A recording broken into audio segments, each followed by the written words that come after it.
Tertúlia. Minha gente, boa tarde para todos. Hoje é relatividade dentro da intrafisicologia, que é a qualidade da realidade relativa, levando a verdade relativa de ponta. Isso é da verponologia.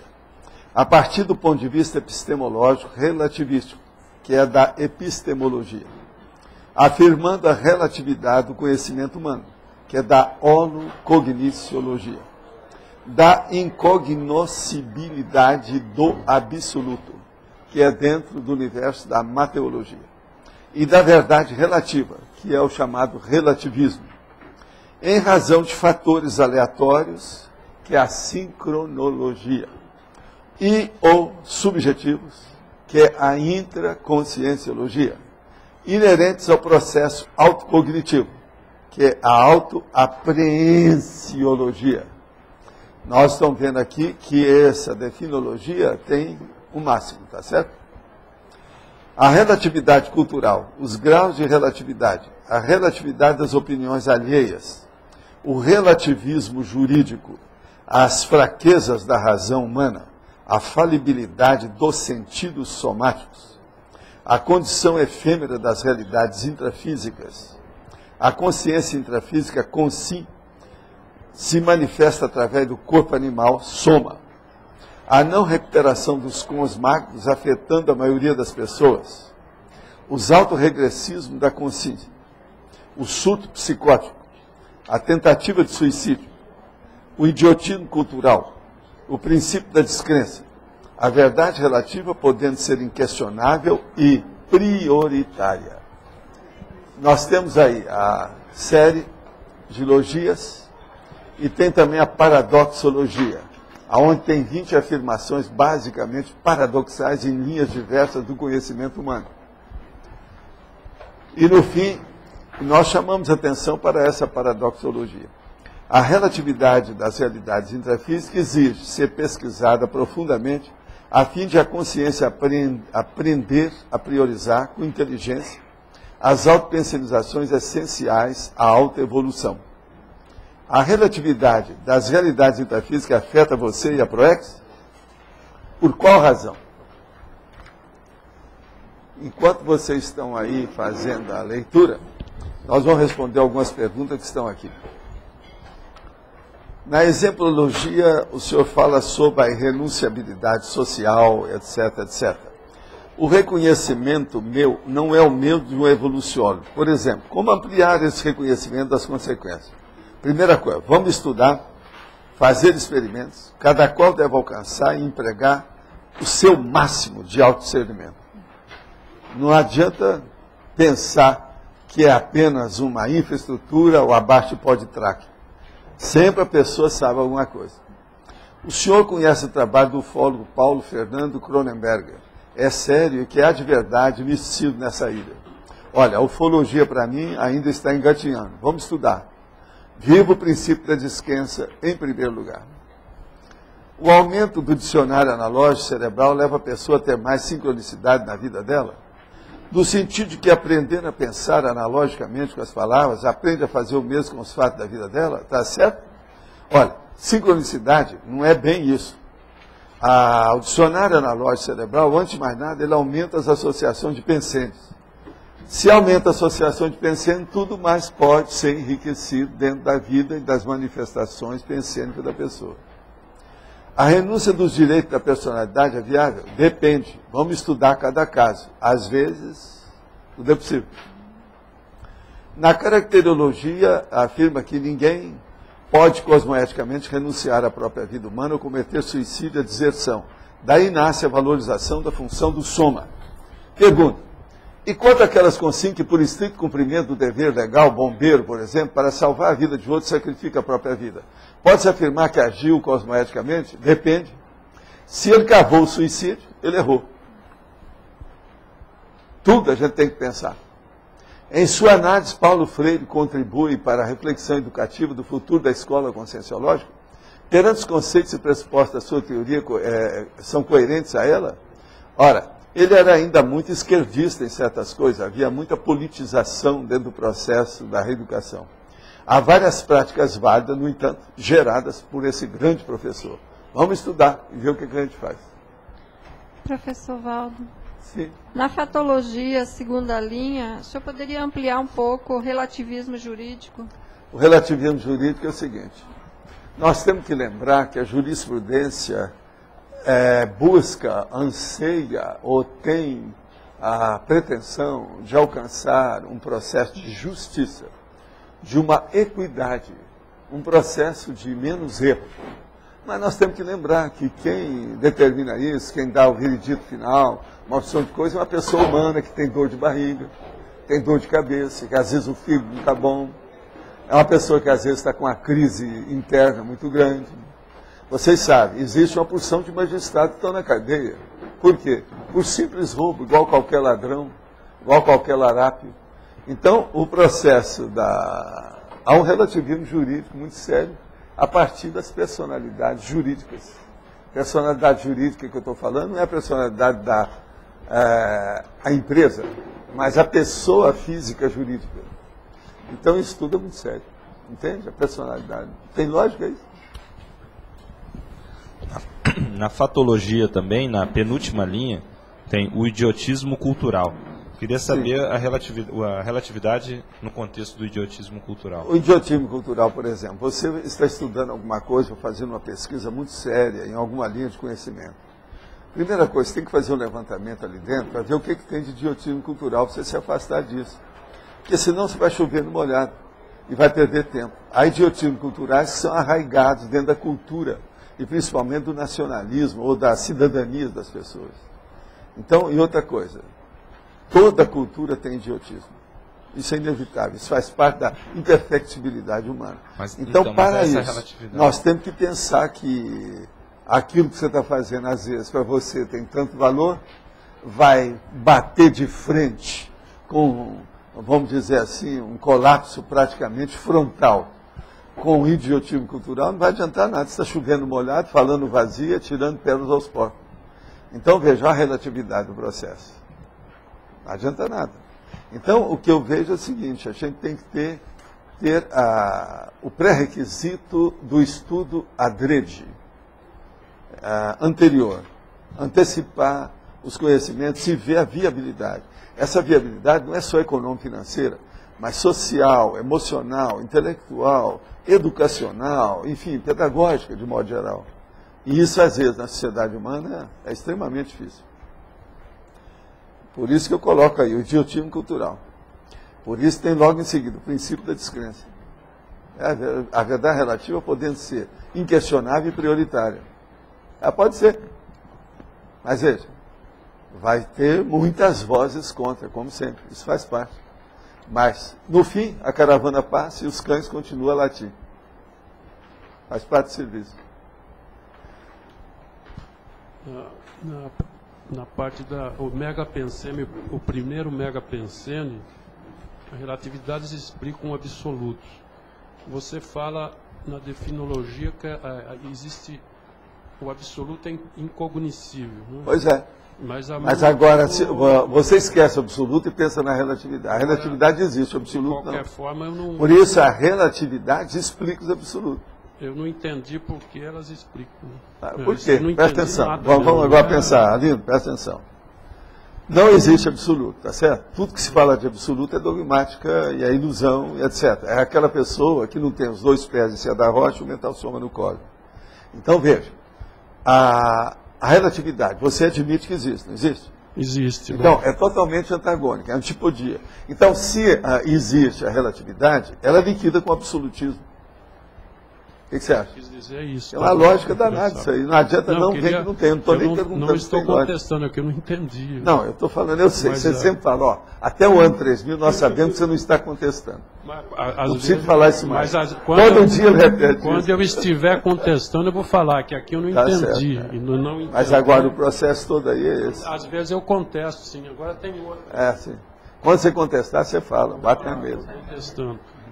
Vai ser bom para a gente registrar. É um direito da... Direito democrático.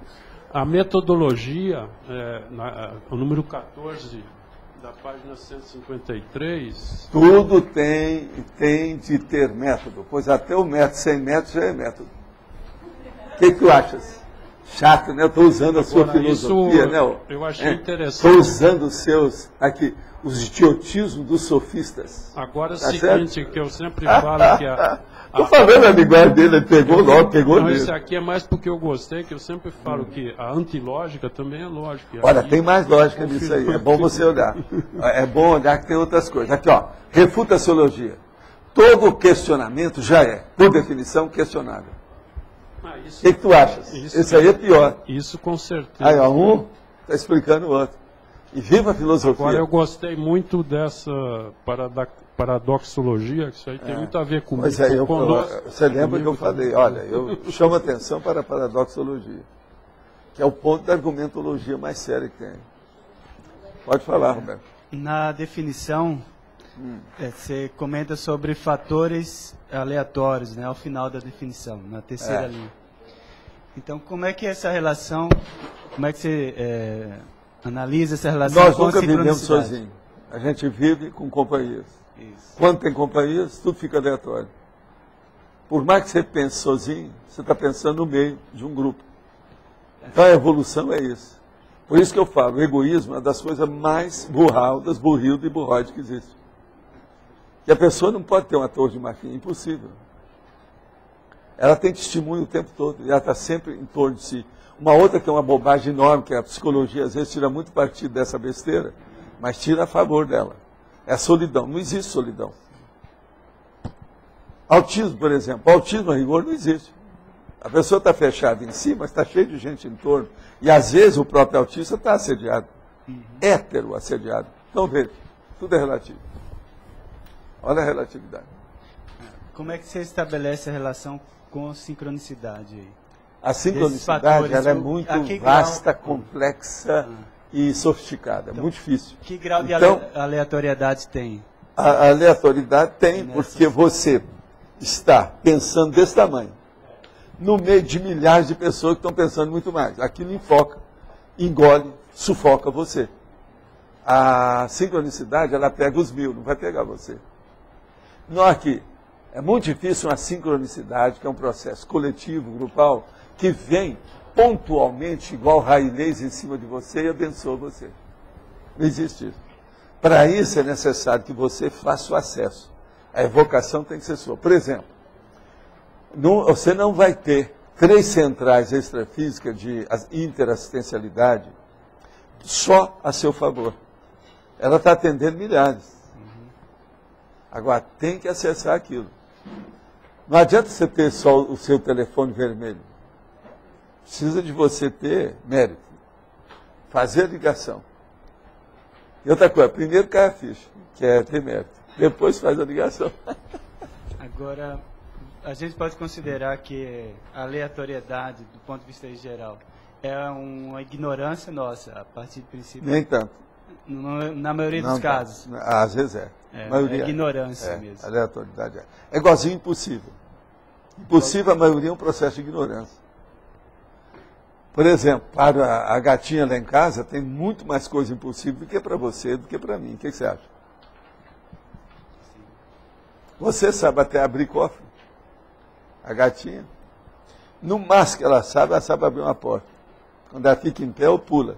E faz assim. Professor, na fatologia, na 4ª linha, gostaria que o senhor explicasse esse modus operandi, essa sequência. A não recuperação dos cões magnos afetando a maioria das pessoas, essa continuidade até chegar à tentativa do suicídio. Gostaria que o senhor pudesse desdobrar isso numa metodologia à luz da multidimensionalidade. Poderia? Aqui, a não recuperação dos cons magnos. Porque vai uma sequência, é um contínuo, né? Escuta, as pessoas aqui, elas não estão no seu máximo de lucidez, tá certo? Uhum. Por quê? Você entrou aqui, primeira coisa, você tem uma coartação e tem a sua consciência exprimida. E chama afunilamento da autoconsciencialidade. Por isso tem aquela fase lá, a vida fetal. Mas olha, tem gente que já passou até da pós-adolescência, lá dos 26 anos, e ainda está continua subordinada ou jungida ou subjugada pelo processo da própria matéria. Então veja, nós temos que pensar que a nossa consciência é superior à matéria, para a gente ter mais recuperação da nossa realidade como consciência. Mas o que eu queria entender, professor, como vai desaguar no suicídio? No caso, essa sequência. Olha só, porque a não recuperação tem dos um surto conscientes, igual esse psicótico dos que deságua no autorregressivos da suicídio. consciência. A hora que ela tem esses autorregressivos, por exemplo, há um monte de gente que tem problema da adolescência, de tudo quanto é jeito. Uma boa parte das doenças, por exemplo, psiquiátricas, surgem até os 18 anos. Pelo menos assim, as primeiras tintas. Eu sei como surge, mas, Então, por exemplo, a gente agora, vê um o surto paciente... psicótico, ele é muito comum também com essa turma. Outra coisa, aqui a gente pode pôr, e as crises de depressão? Uma das coisas mais mas seria comuns. não Aqui, resolução dos dentro da conflitos? CCC ainda tem muita gente com depressão. Depressão pequena, média, grande, todo jeito. Sim. Agora, depois é que vem a tentativa de suicídio, porque a maioria das tentativas de suicídio se diz respeito ao desencadeamento de uma depressão. É o nível de depressão que aconteceu ali. Sim, tudo isso é metodologia. Mas eu queria saber, por exemplo, como esses conflitos, por exemplo, a gente vê bem um paciente psicótico. A pessoa vem como com ele assistente, recebe várias ela vozes, vem com como interagir com tudo heteroassediador que isso? descobre e identifica ela. Aquilo aumenta o processo de depressão dela. Aumenta o problema todo que ela tem lá, da falta de recuperação dos cons. Então, o que se faz? Ela começa a ter autorregressiva, ela começa a pensar naquilo, vem a nostomania, vem a moda retrô, é a pessoa que perdeu o poderio, o poder, que perdeu o autoritarismo, a autocracia, aquilo tudo vem. Ela então se sente abaixo de pó de traque, sem valor nenhum. Entendeu? Aí o assediador vem, domina o processo, amplia aquilo, aprofunda. É aquilo que se fala, escarifica mais ainda a ferida. Entendi. Entende? Que a recuperação dos cônjuges daria para ela uma clarificação de todas as informações que ela está recebendo simultaneamente. Como ela não tem essas informações e ela está recebendo tanto do intrafísico como do extrafísico, ela não tem ela que ela então bloqueia. entra nesse conflito, essa confusão, né? Então veja, renascer é uma coisa perigosa. Perigosa. Se não tiver recuperação de cônjuges. A vida humana é perigosíssima. Porque a não recuperação de cônjuges Ela leva é à loucura. perigosíssima. Está cheia de mataburros e armadilhas de todo lado. Entendi. Agora, a pior armadilha, sempre intraconsciencial, é aquilo que a pessoa Pois é. pensioniza. É o tipo, a qualidade, a condição. Qual é a estrutura e a natureza da sua pensenidade? Provaldo, Obrigada. qual seria o primeiro passo para uma pessoa que não tem acesso às ideias da Conscienciologia para ela sair da depressão? Seria ir trabalhar, ajudar os outros? Não. Hoje tem um negócio que é uma verdadeira terapia. Ainda ontem eu estava falando com a pessoa sobre isso.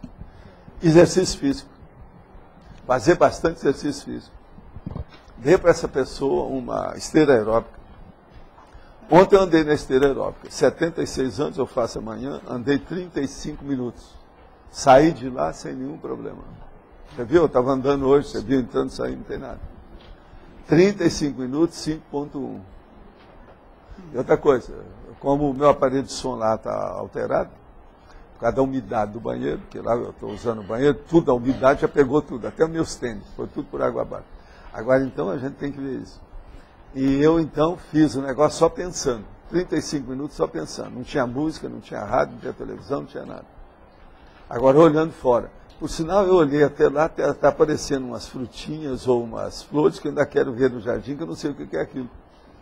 Parece assim, ou tomate, ou uva, tudo amarelinho, uma beleza. Eu olhando pelo basculante. Né? Foi a única coisa que eu vi durante toda os 35 minutos. Qual é o link? Precisa fazer exercício físico para sair da depressão. É porque a pessoa começa a trabalhar com o corpo, ela então tira as bobagens, as depressões que ela pensa da emoção da cabeça dela. Ela começa a valorizar o corpo. E outra coisa, como ela desgasta mais, ela acaba com intoxicação. Porque toda depressão cria uma intoxicação muito grande. Há pessoas com depressão que está tudo intoxicado. É aquela pessoa, por exemplo, que a gente pergunta para ela assim, você de vez em quando tem prurido na axila? Isso aí os médicos não perguntam. Isso aí quem pergunta sou eu, desde a época que eu comecei a estudar medicina. Não, é intoxicação. Se você começar a coçar debaixo do braço, do subaco, como diz o povo lá na minha terra, você está entendendo? É porque você está intoxicada. As glândulas sudoríparas não estão funcionando, os emunctórios estão parados, o processo todas as humores e outras coisas mais estão tudo parado. Então é necessário que a pessoa desintoxique através de transpirar. Lembra, a esteira aeróbica, em 10 minutos a pessoa pode transpirar aqui no deltoide. Ela começa a desintoxicar. Outra coisa, ela vai se sentir mais disposta. Porque uma pessoa que faz exercício desse jeito, ela não vai ficar em si mesmada. Ela sai, ela quer agir, quer ver o sol, entende? Então hoje eles recomendam, não sou só eu não, isso aí já é estudo até de medicina, da psiquiatria e outras coisas mais. O exercício físico para a pessoa deprimida é muito bom. Agora é duro, é a hora que chega numa pessoa deprimida que não pode nem andar. Aí não tem, né? Aí já pegou tarde o processo. Chegou tarde. Aí tem que usar outros recursos. Agora, o recurso é tudo mostrar para a pessoa o nível de inteligência que ela tem e os potenciais que ela tem em mãos e que ela não usa. Depressão, antes de mais nada, é também um sinal de burrice emocional enorme. É o comocionalismo violento, que eu acho. Terrível isso. E outra coisa, há pessoas deprimidas que você fala aí 20 anos em cima dela, mostrando toda a racionalidade para ela, não adianta nada. Ela não consegue superar aquilo por causa do autoassédio. A hora que ela vem com o autoassédio, vê os assediadores do passado, se você vive com ela, você bloqueia tudo. Você faz um encapsulamento e deixa, para você não entrar naquilo. Senão você está perdido. Eu já passei por isso. Até certo ponto, a pessoa também não gosta um pouco dessa situação? Ela goza, ela tem orgasmos ela volta com a e meia depressão. entrando nisso, ela... Principalmente para mostrar, porque aquilo que ela perdeu, ela não pode recuperar, então ela acha que ela está por cima. Ela quer voltar à Torre de Marfim. Agora, ó, uma boa parte desses, todos são possessivos. Há uma possessividade muito grande. É a pessoa que tem ciúme, ela tem insegurança por causa do ciúme, e há uma possessividade que ela não consegue alcançar do jeito que era. E outra coisa muito séria também, muito séria, é a pessoa que vê, ela não quer dar braço a torcer, mas vê que a outra pessoa é mais inteligente que ela, ou as outras são mais inteligentes, ela não admite isso. Dentro dela, ela sabe que é assim, ela jamais admite, e ela se revolta com isso. Tem muita gente deprimida por causa disso. Ela está basicamente dentro de um contexto egóico, presa em si próprio, né? Ela consegue atrair só o assediador. Agora, ó, para você que está perguntando sobre as técnicas, seria bom falar com o Leonardo para ele fazer o receituário dos verbetes. Eu já vou dar 2 para você. Consim multívola. Aquilo serve para o processo da depressão. Outra coisa, possessividade, também serve. É bom examinar, porque isso tudo tem relação. Você for examinar, a consim múltipla, por exemplo, tem detalhes ali violentos. É típico da pessoa que entra em depressão. Agora, o primeiro passo pensênico para ela sair desse ciclo vicioso pensênico, assim, qual seria o primeiro passo para essa... Higiene consciencial ao máximo. Agora, você pode, às vezes, falar com a pessoa durante 10 anos por isso. Ela não quer saber. Ela não se esforça. Por causa do autoassédio. Então, falta autocrítica, falta autoprioridade evolutiva, falta incorruptibilidade, porque a pessoa é corrupta. A maioria da pessoa que fica deprimida várias vezes, com vários episódios, sem parar aquele negócio todo, tudo tem autocorrupção, de algum modo. Por isso que os assediadores vêm e põem a canga. Que eles encontram ambiente para isso. Há um chamamento para isso, a favor deles. Autocorrupção. Falou em autocorrupção, eles deitam e rolam. É o máximo. Autocorrupção, autoengano, aqueles autos todos ali. Não, autocorrupção, toda autocorrupção é um autoengano. É a vida. Agora veja, é justamente a depressão, as crises de depressões, que podem levar para a tentativa de suicídio e ao suicídio propriamente dito. Agora, professor, o senhor comentou como ressex, por exemplo, o exercício físico. Ela pode começar a dar mais valor para o corpo. Outras questões que se comenta muito é a questão de ir para um pronto-socorro, ajudar a pessoa lá durante um final de semana de... Não, ela fazia assistência aos outros. Ela pensar que existem outras pessoas piores do que ela, mas a maioria não admite isso. Mas ela tem que chegar num ponto que ela tem que admitir que os outros são em situação pior do que ela. Agora, veja, uma boa parte dos deprimidos são pessoas que têm tudo, não falta nada para elas. Tudo que eles querem, eles têm. Então é caso mesmo de falta de vergonha na cara. Valdo, uma frase que a gente sempre ouve nisso é assim, a pessoa, eu não consigo nem ajudar a mim mesmo, como é que eu vou ajudar os outros? Primeiro eu tenho que me ajudar. Isso aí é a pessoa que é egóica, né? Não tem jeito. É egoísmo total. Por favor, explique consim baratosférica. Quem é que quer explicar aí, por favor? Ô, Marcos, você não quer falar sobre isso? Para não ficar só eu falando aqui. O que é uma consim baratosférica? Quem é? Quem é especialista aqui é o nosso eminente. Né? Tem também o Adélio. Adélio, explica o que é a consim baratosférica. Vamos pedindo aí, ó. É um teletertuliano de alto nível. É uma tertuliana. Tem que ver se o meu conceito está claro também, né? Para isso está aqui o seu colega do Trio Barata. Trio Barata.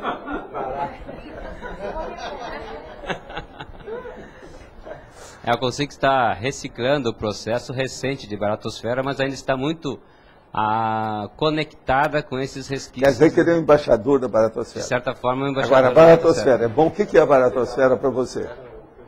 É como se fosse uma comunidade, né? Infernosa. Infernenta. Não tem nada que ver com fernanta, presta atenção.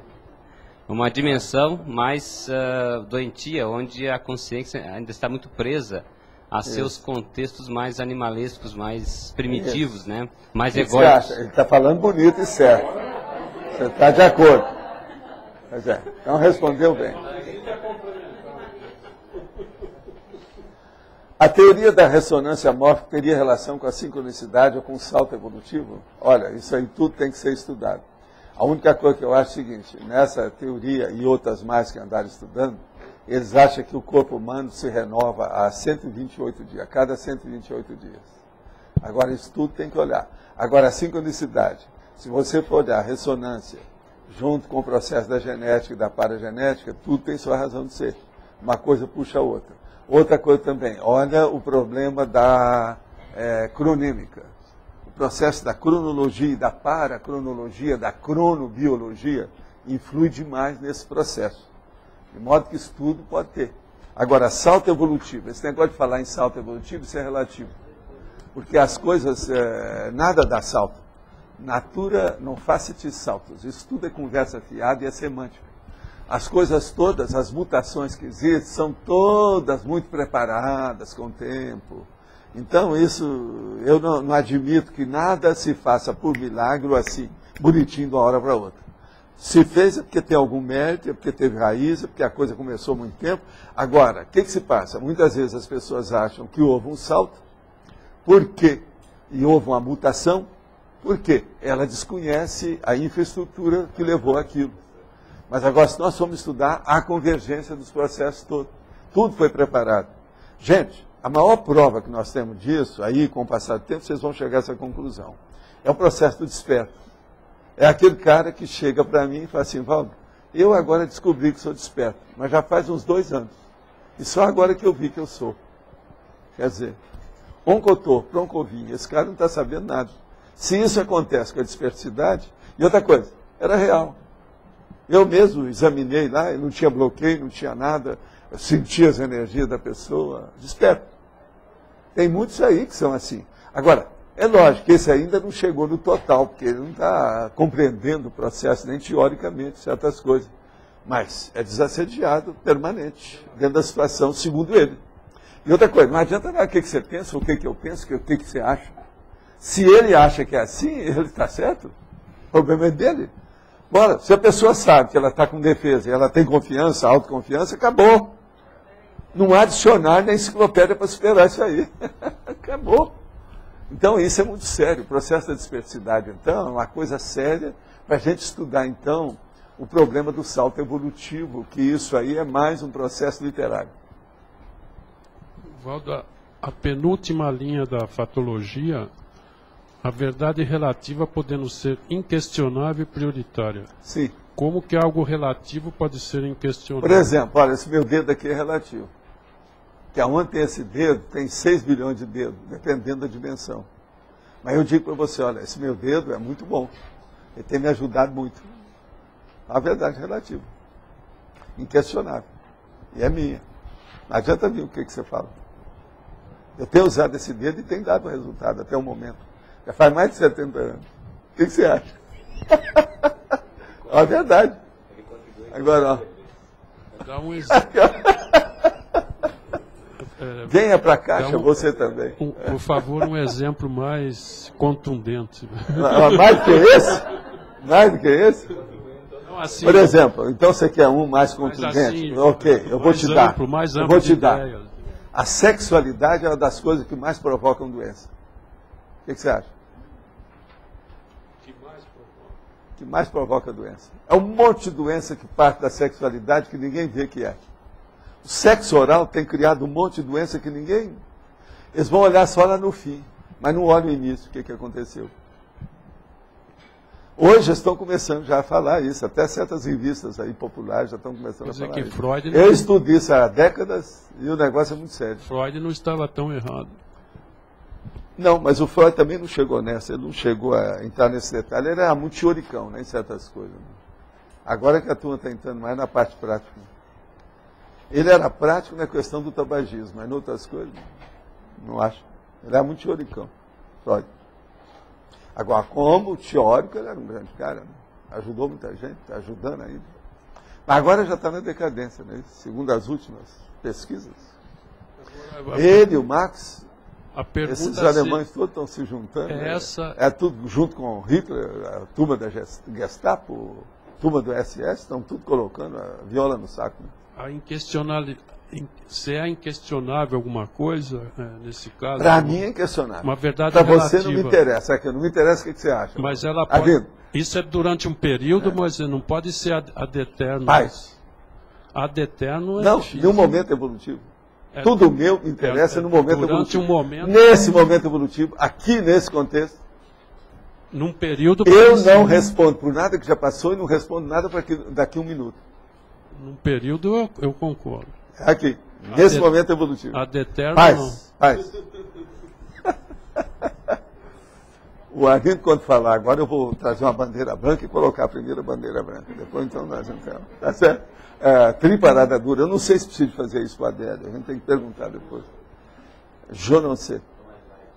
Agora, assim é mais light, ele está mais light, agora está mais doce. Entendeu? Agora, veja, já não se faz mais Adélia como antigamente. Mas olha, Rosa, parece que você que é a dona do microfone. Aqui só fala quem é dono do microfone. Não, eu não sou a dona, é porque eu estou cheia de interrogações. A depressão... É porque o senhor tocou numa coisa que o senhor sabe que eu estou pesquisando, né? A depressão, o senhor colocou falta de vergonha, tem a ver com o centro, ela quer ser, com si quer ser o centro das atenções. A causa primária vem ser a possessividade. Não é sempre não, mas a causa... Pois é, no caso, né, uma mãe de família que ela sempre foi atuante, com vários filhos, ela exerceu os dois papéis de mãe e pai. Não é o meu caso, tá? Mãe e pai. Não, porque sempre as pessoas acham que eu estou citando a mim. Eu sou psicóloga. Então, Vai em frente. E ela, de repente, ela é vista pelos filhos como uma pessoa que ela assim, sempre extrovertida, que dá conta de tudo. Sim, agora você olhou os hormônios dela, o que aconteceu? Você olhou os hormônios? O senhor estava colocando então, isso, outra coisa, olhou o histórico familiar dela? Eu vou ver se a questão já do teve aquela madrinha, aquela avó, etc., que a hora que chegou aos 46 também, se atirou na frente do caminhão. Tudo isso tem que ser visto. Pois é, vou ver também a homeopatia também, como o senhor coloca aqui, intoxicação, a homeopatia desintoxica bastante, né, entendeu? Às vezes vale. Eu vou encaminhar ao meu homeopata, né? Agora o problema é colocar a pessoa fazendo exercício. Ela está fazendo caminhadas. Outra coisa, pergunta para ela se ela vai ao troninho todo dia. Isso é importantíssimo. Entende? Isso aí. tudo bem. Fazer o papel do médico de família. É o caminho. É o caminho. Tá bom, professor. Muito obrigada. Tem que ser. Aqui, psicólogo não dá receita, mas ele pode perguntar tudo. Pergunta não ofende, desde que seja bem feito. E aí, por aí vai. Há uma série de considerações. Qual a relação da relatividade com o trabalho energético, boa intenção e a sincronicidade? Olha, relatividade, o trabalho energético, boa intenção e sincronicidade. Veja bem, tudo depende do nível de exteriorização da qualidade de energia da pessoa. Se ela tem boa intenção, a sincronicidade vai começar a acontecer através do amparador, um amparador de função do trabalho dela. Se ela começar a fazer isso, cedo ou tarde ela vai descobrir que vale a pena fazer a TENEPS. Então ela começa a executar as práticas diárias da TENEPS. Ela vai longe com isso. Então, a relatividade do trabalho energético é secundária no caso, porque preciso de ver o saldo da interassistencialidade da pessoa.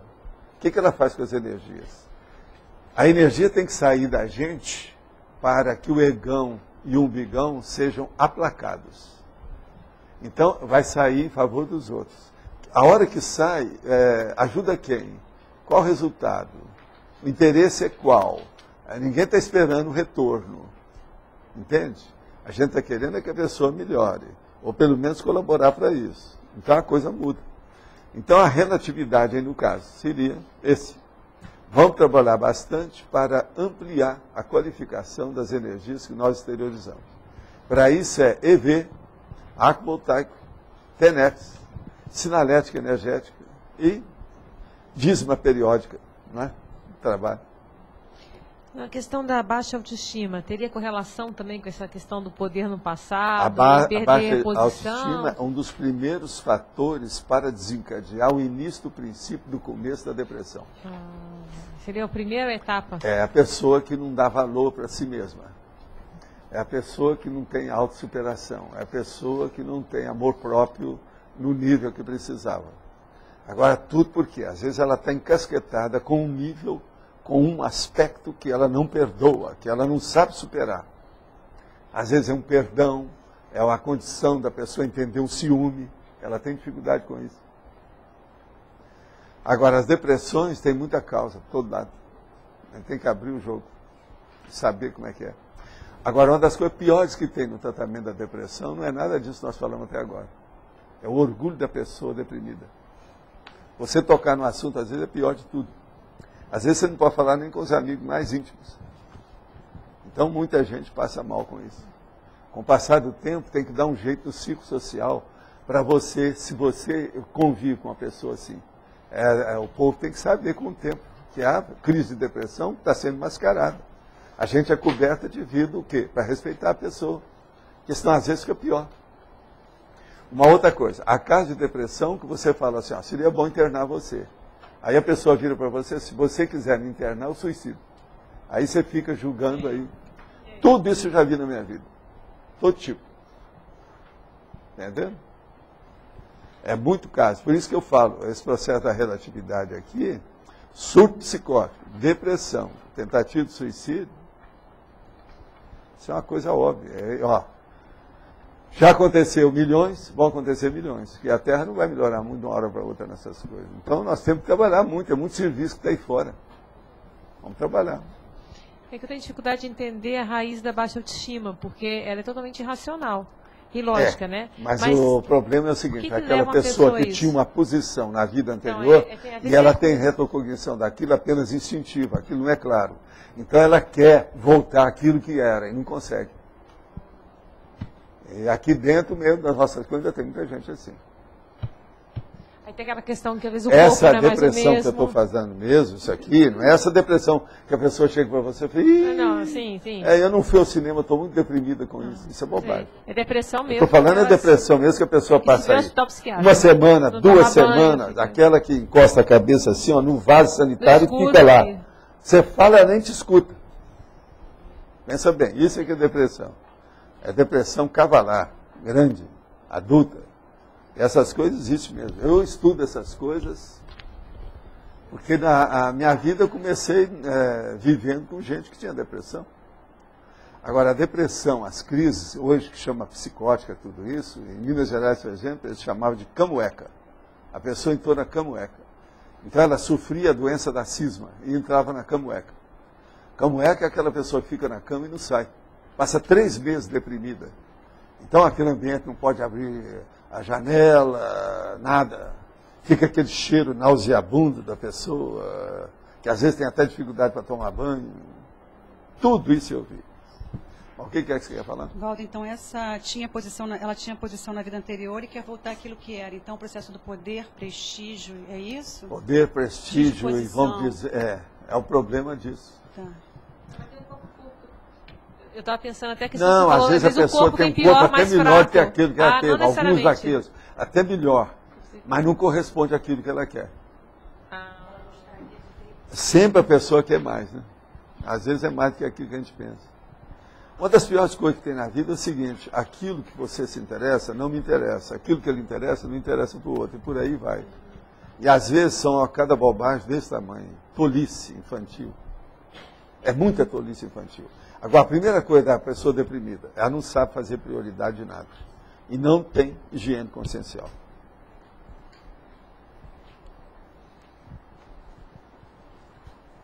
Valdo, em relação... Se eu relacionar, por exemplo, uma comunex bem evoluída e o intrafísico, o que muda em termos de relatividade, basicamente? Uma consciência bem evoluída e o que mais? Não, comunex. Uma comunex mais evoluída e o intrafísico. Comparando os dois, o que muda do intrafísico? Muda é o processo de aquilo que eu chamo de 2x4 ou 4x2. Mas a relatividade... Lá todo mundo só tem 2 veículos, aqui tem 4. Esses 4 obumbra. Sabe o que é obumbrar? Obnubila, ofusca, obscurece. Entende? Cria a sombra, sombreia. A relatividade vai mudar lá também. Depende, mas se a pessoa tem autoconsciência, ela vai usar muito mais cons do que aqui. Pensa nisso. Quer dizer, processo de cons, unidade de lucidez. É bem mais... ela vai ter muito mais lucidez. E com isso vai mudar o conceito. Com lucidez tudo muda. Vai mudar a relatividade. Não, vamos pensar. Com lucidez tudo muda. A diferença é essa. Então, uma comunex mostra que tem mais lucidez. Agora, se ela é elevada. Uma comunim pode ser até relativamente alguma lucidez, se é acima da média.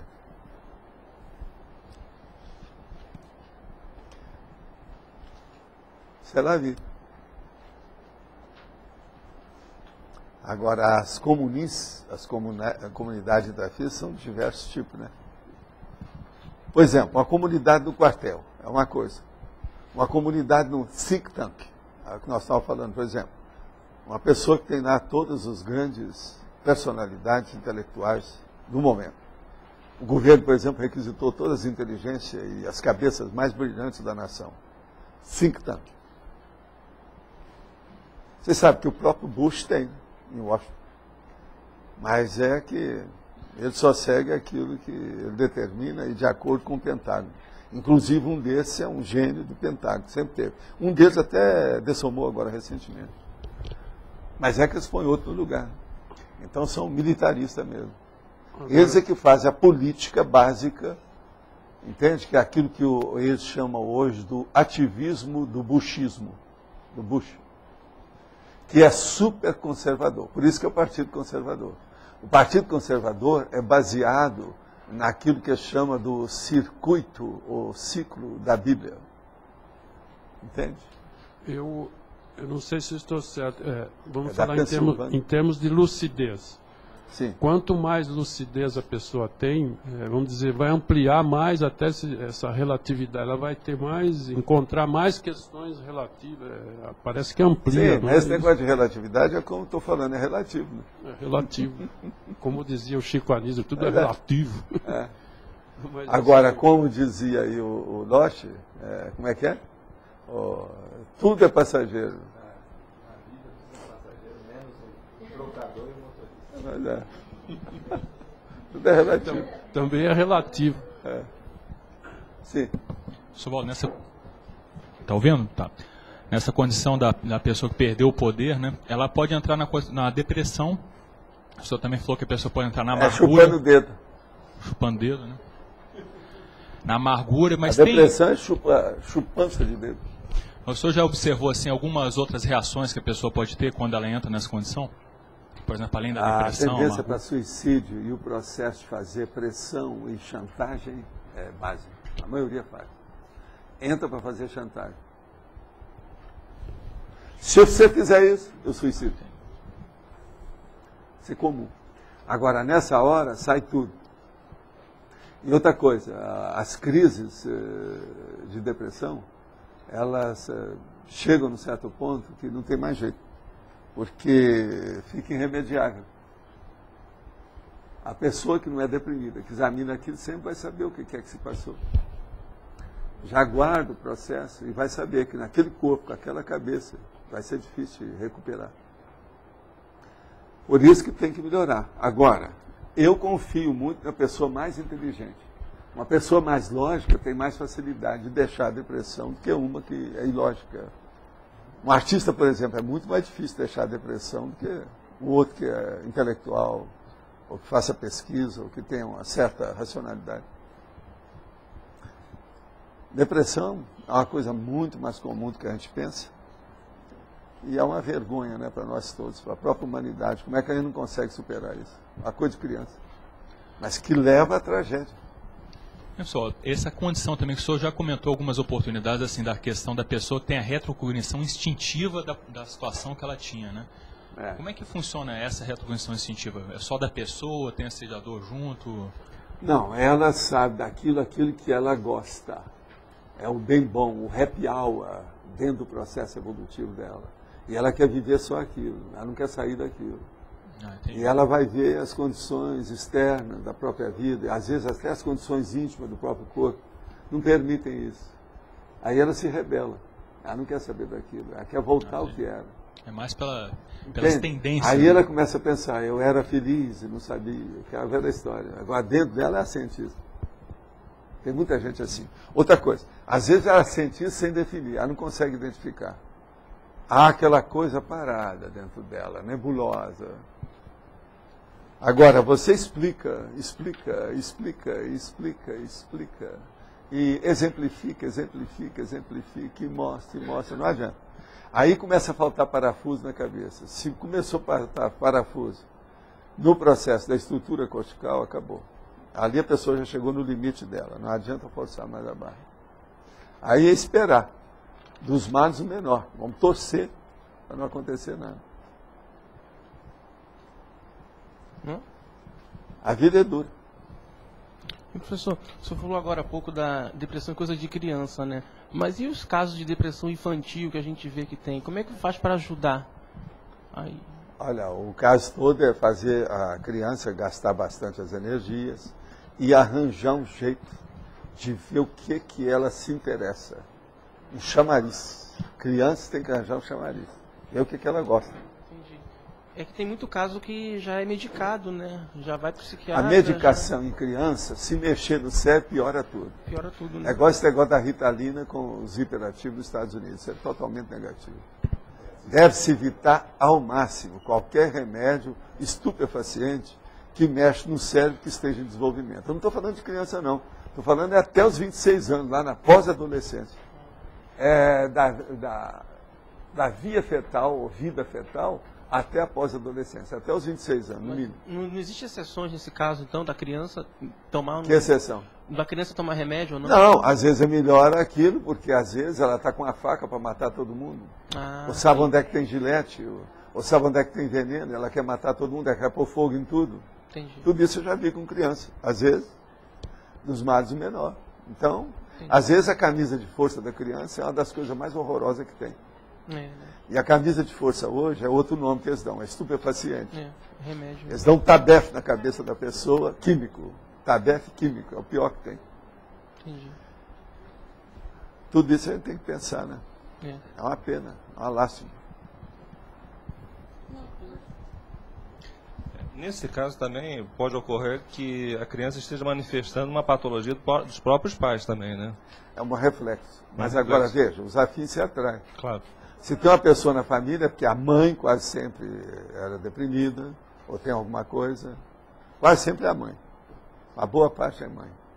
Entende? É porque nesse processo que passa mais rápido. Quando é criança, o bom é tratar a família toda, né? Quer dizer, Não, não é quando é criança.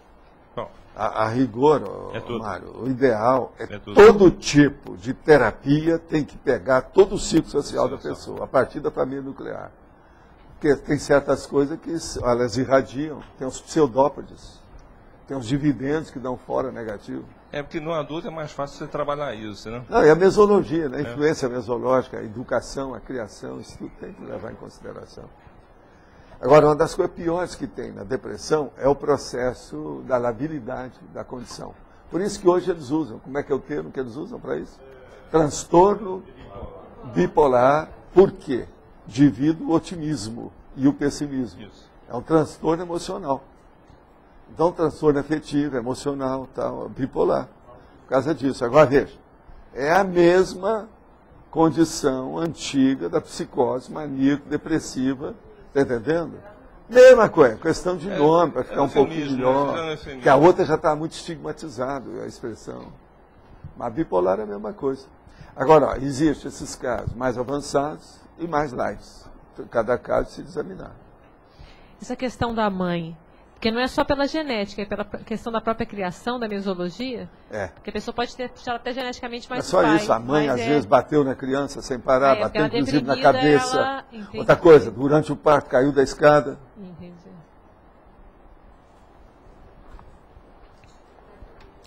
Uma coisa que uma vez surgiu no atendimento é que a criança manifestava um sentimento de rejeição muito grande.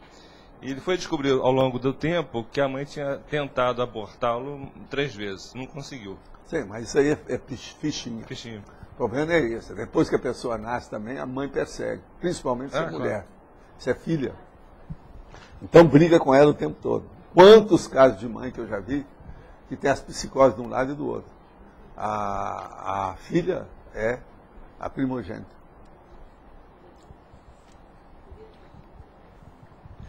Muita gente assim. Agora, outra coisa. A depressão é pior quando aquilo é a família inteira. É um processo, então, genético. Aí o negócio é mais sério, porque aquilo vem do passado e já há uma explosão no presente. A coisa está bem definida. Então, você olha na família, às vezes tem 6 casos de depressão. Então, aquilo é habitual. E o pior, às vezes, com o tempo, banaliza. Não, todo mundo da minha família é assim, então. Vai levar. Mais um, menos um. Isso é um perigo.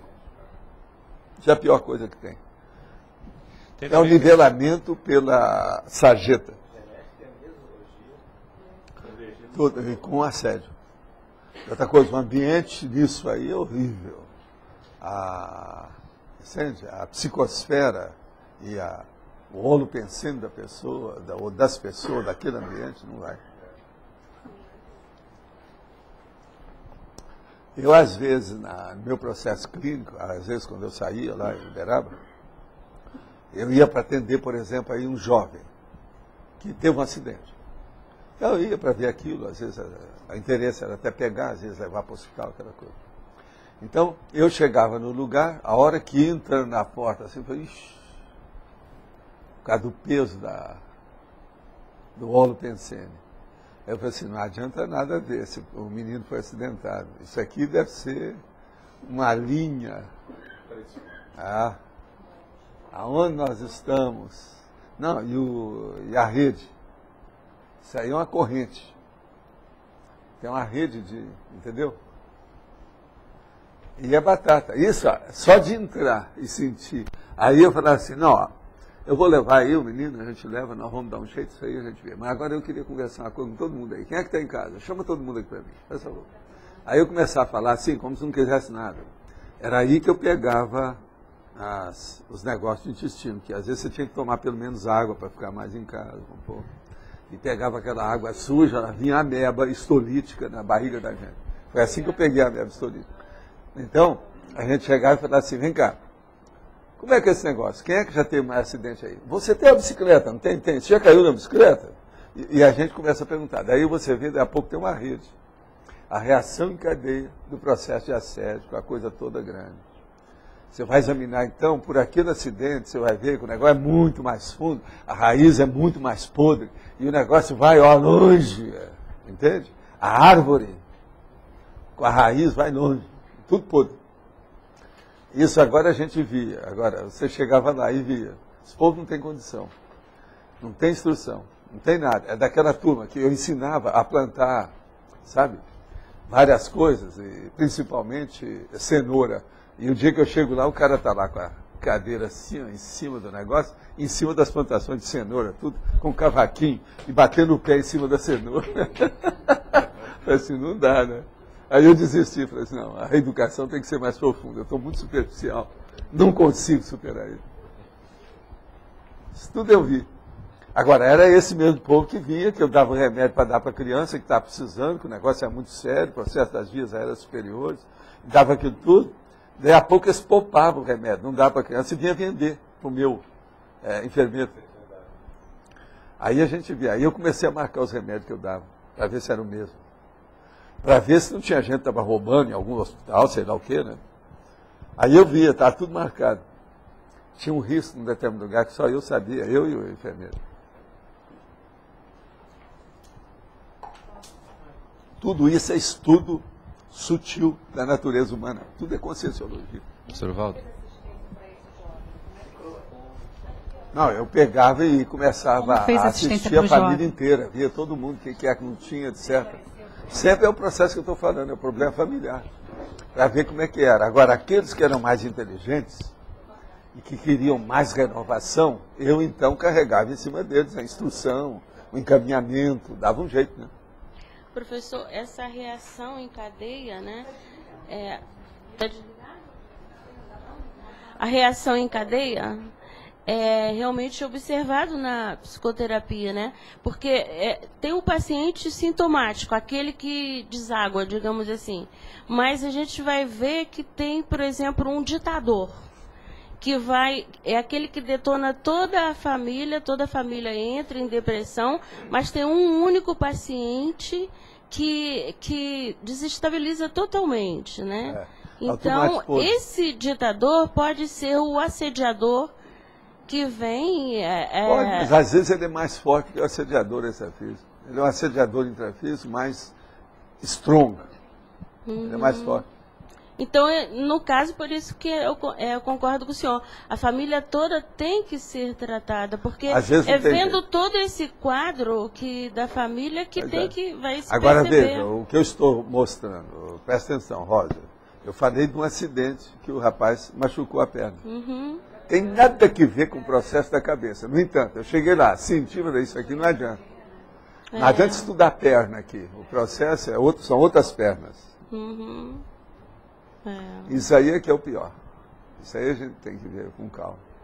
Tá bom. Agora, a minha clínica dá muito trabalho por causa disso.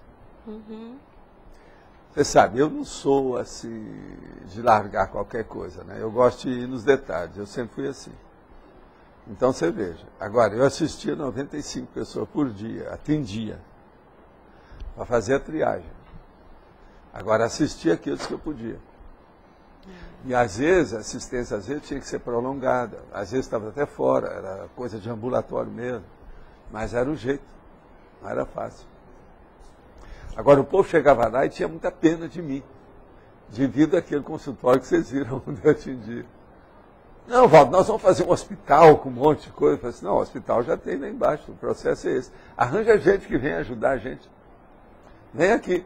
Uma das coisas que nós precisamos mais aqui, antes dos remédios, é alimento. Aí, de vez em quando, eles arranjavam para mim toneladas de macarrão, toneladas de arroz, toneladas de feijão. E eu trocava também as coisas todas para arranjar isso. Pois é, não, o raio abençoado. Eu falei assim, santo raio da providência. Isso é eu falando com o cara. E ele bêbado. Valdo, mas não dá. 26 vezes. É muita coisa. A minha vida foi embora. Assim que nada, você tem aquela outra fazenda, não vem com isso. O cara tinha muito dinheiro. Aí vai fazendeiro, né? Mas, ó, de qualquer maneira, eu lembrei de você e trouxe. Dá um jeito. Assim, deixa comigo, nós vamos lá. Nós tiramos todas as redes. Aí arranjei o povo com aqueles caminhões, tudo. O negócio foi pela tarde afora, o dia inteiro. E durante uns 3, 4 meses eu comi mocotó o tempo todo, porque todo mundo queria agradecer, né? Agora, o menino pequenininho saía com um pedaço de boi desse tamanho. Estava arrastando, não dava nem conta, não, tem que levar para minha mãe. Foi um raio, caiu na cerca e toda, sabe, a boiada dele estava lá. Nessa situação, a cerca pegou lá o raio e matou 26 reses na hora, reses. Agora, o problema era ver se a carne estava boa. Então nós pegamos gente que entendia do assunto, foi todo mundo da fazenda, o que é bom dele é que a fazenda dele não era muito longe, não. A fazenda de Uberaba é bem próximo da comarca, né, da urbanidade, do urbano, área urbana. E depois nós fomos pegar caminhões para trazer aquilo. Eles partiram as reses todas lá, tudo que foi, viram que o negócio estava bom, agora 26 reses. Eu atingi mais ou menos, eles contaram, dava 600 e tantas pessoas. Eles contaram que levaram alguma peça para casa. Peça ou posta, né? Que é o que eles gostam de falar, é posta. Levava aquilo tudo. Falei assim, ó, todo mundo aqui agora é açougueiro, vamos ver, vamos trabalhar nessa história. Viva aí. Agora pegamos e mandamos falar, mas veio gente da cidade inteira, até do outro lado da cidade, da Redondeza, lá do Zarrabaldi, o povo que me conhecia. Falei assim, ó, o Valdo está chamando. Todo mundo chegava.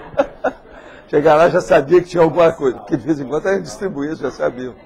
Agora, no outro dia chegava lá, como é que é? Já acabou? Porque não deu para todo mundo aparecer no mesmo dia, porque o negócio foi em cima do lance.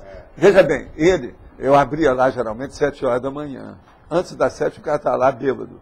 Aí chega o meu, aquilo que eu chamava, é o motorista no nosso processo, porque aquilo lá parecia uma nave extraterrestre, na hora que vai subir. Então ele era o piloto-chefe. Então chegou o enfermeiro e falou para mim, ó, sabe o fulano, doutor, ele está aí fora e totalmente bêbado, e falou que não sai daqui, precisa falar com o senhor, e ele tem que falar antes do senhor atender os outros, porque a situação está precária. Eu estou falando do jeito que ele está falando lá fora, que ele está bêbado. Então eu falei assim, chama ele. Aí trouxeram ele pela porta lá da entrada, que era do outro lado. Eu falei assim, mas o que houve? E ele chorando. Ah, doutor Valdo, sabe aquela tempestade? Caiu uma tempestade forte aí na madrugada, realmente.